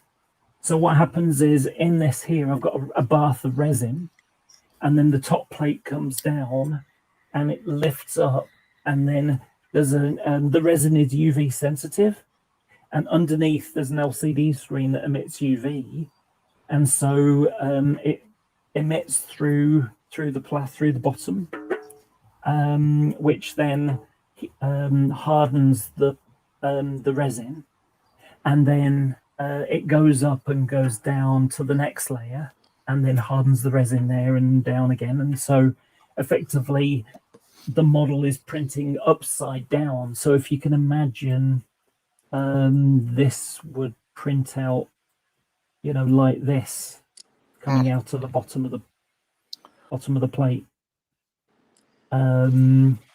So yeah, can you see how it's still got loads of red bits? Mm-hmm. But some of the areas that did have them before, it might have them or will have them less because I'm going to put those extra legs. So yeah, still has a bit of a problem, but not a big one. Look, can you see just a little tiny speck there? And the next one, again, tiny speck. So it doesn't really matter too much with those. It's when you get a big solid line that it's a problem. This is really weird because it's echoing through the drum plastic. If you listen, it's got a really big echo. But yeah, so what I did a little test the other day because some of the trains that I want to do models of, you can't get. And so if I show you sort of something like this, where it's just a train with just full of doors and windows all the way down. I'll find a picture. It's easier to show you with a picture.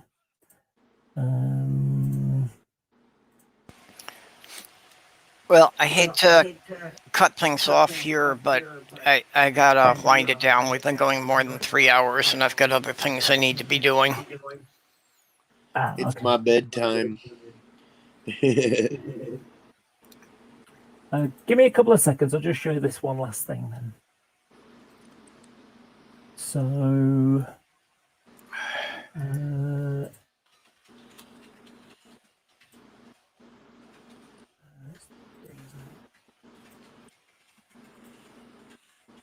there you go. So I need a bunch of these, and you can't get models of them. So, and all it is, it's just basically a series of doors with small windows either side. Sometimes it's got a cab on, sometimes it's got a brake coach on. But so there's not enough room on the printer to print the entire side or the entire vehicle. So I've got to do it in segments. So I'd have to make it in 3 components. And I can custom make each one with the drawings. And, so I made this the other day, just the first component element, one. Cool. And so, now it's gone and warped a little bit, so it's not perfect. Can you see how on the end it's kind of gone up there? Whereas the other side is flat. So yeah, it's not been perfect, but it's a good start.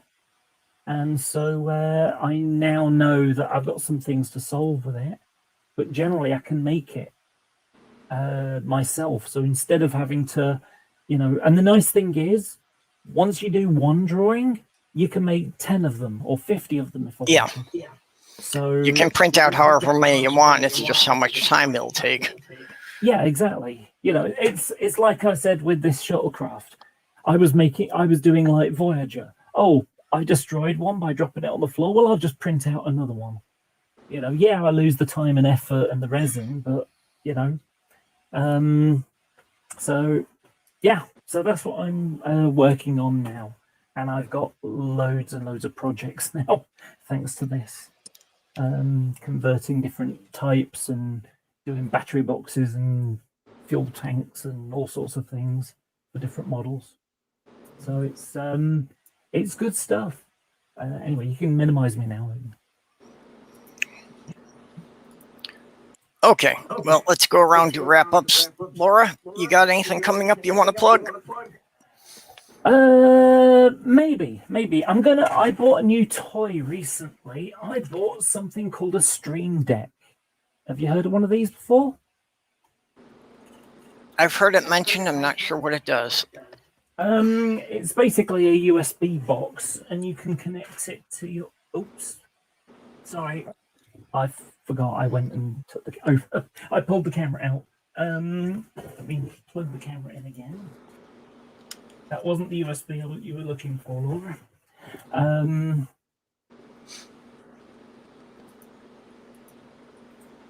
Okay, for some reason it's not letting me do it. I'm going to come back in.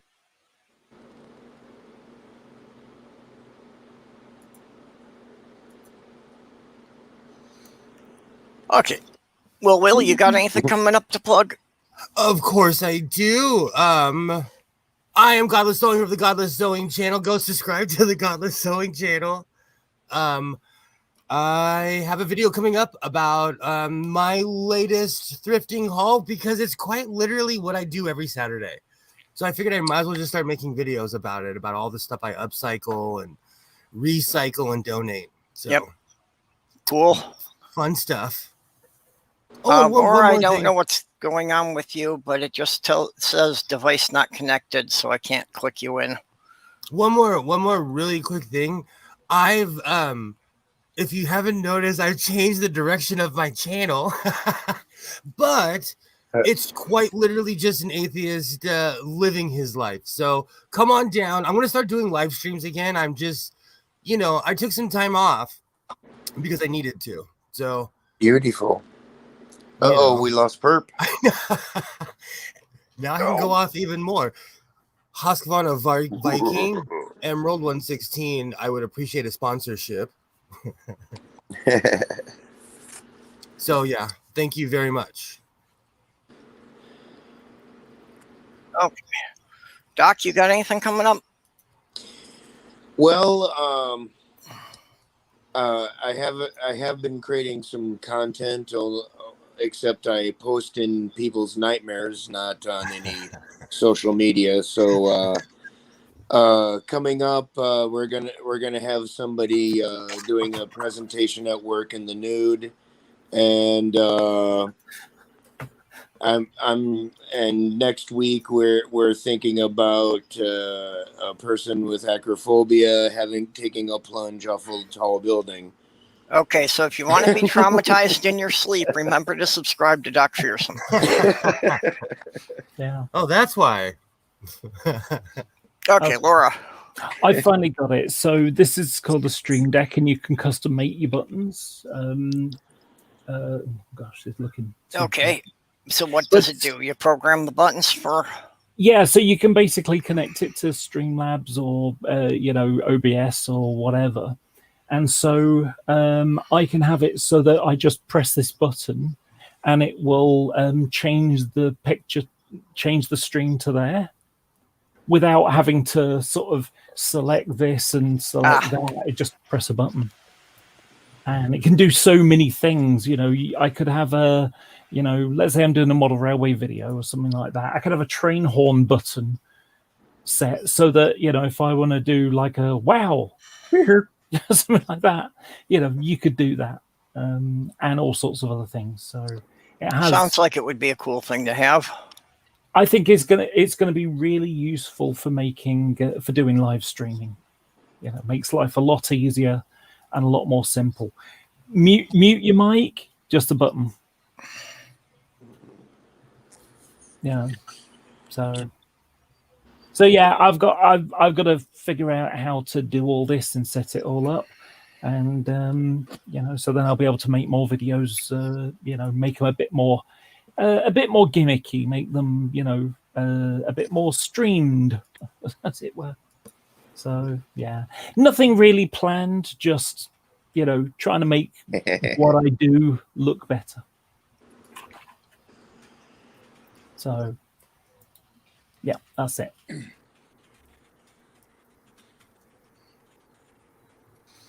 Okay, yeah, and I don't really have anything special planned, just, my regular chats here. So we'll be back here tomorrow night at midnight. So Bye-bye, everybody. With that, yep, bye-bye, everybody. We will see you tomorrow or next week. See you later. Yeah. TTFN. Oh, Dog Fearsome was waving. You just can't see it because I his was hand's waving. right down the bottom there. So. and how careless of me. I almost forgot I need to, thank my Patreon sponsors who are paying for the Streamlabs for me. It's Utah Outcast, Bonrick, Junie the Apostate, Ox, Robert X, the Lavender Lady, and Greg Hartwick. Ooh. So they send me a couple dollars a week. So, like I say, basically that covers the StreamYard subscription and a bit of other miscellaneous software I've been able to pick up here. Awesome. Nice. So I too often forget to thank them, and I really do appreciate it. So with that, goodbye.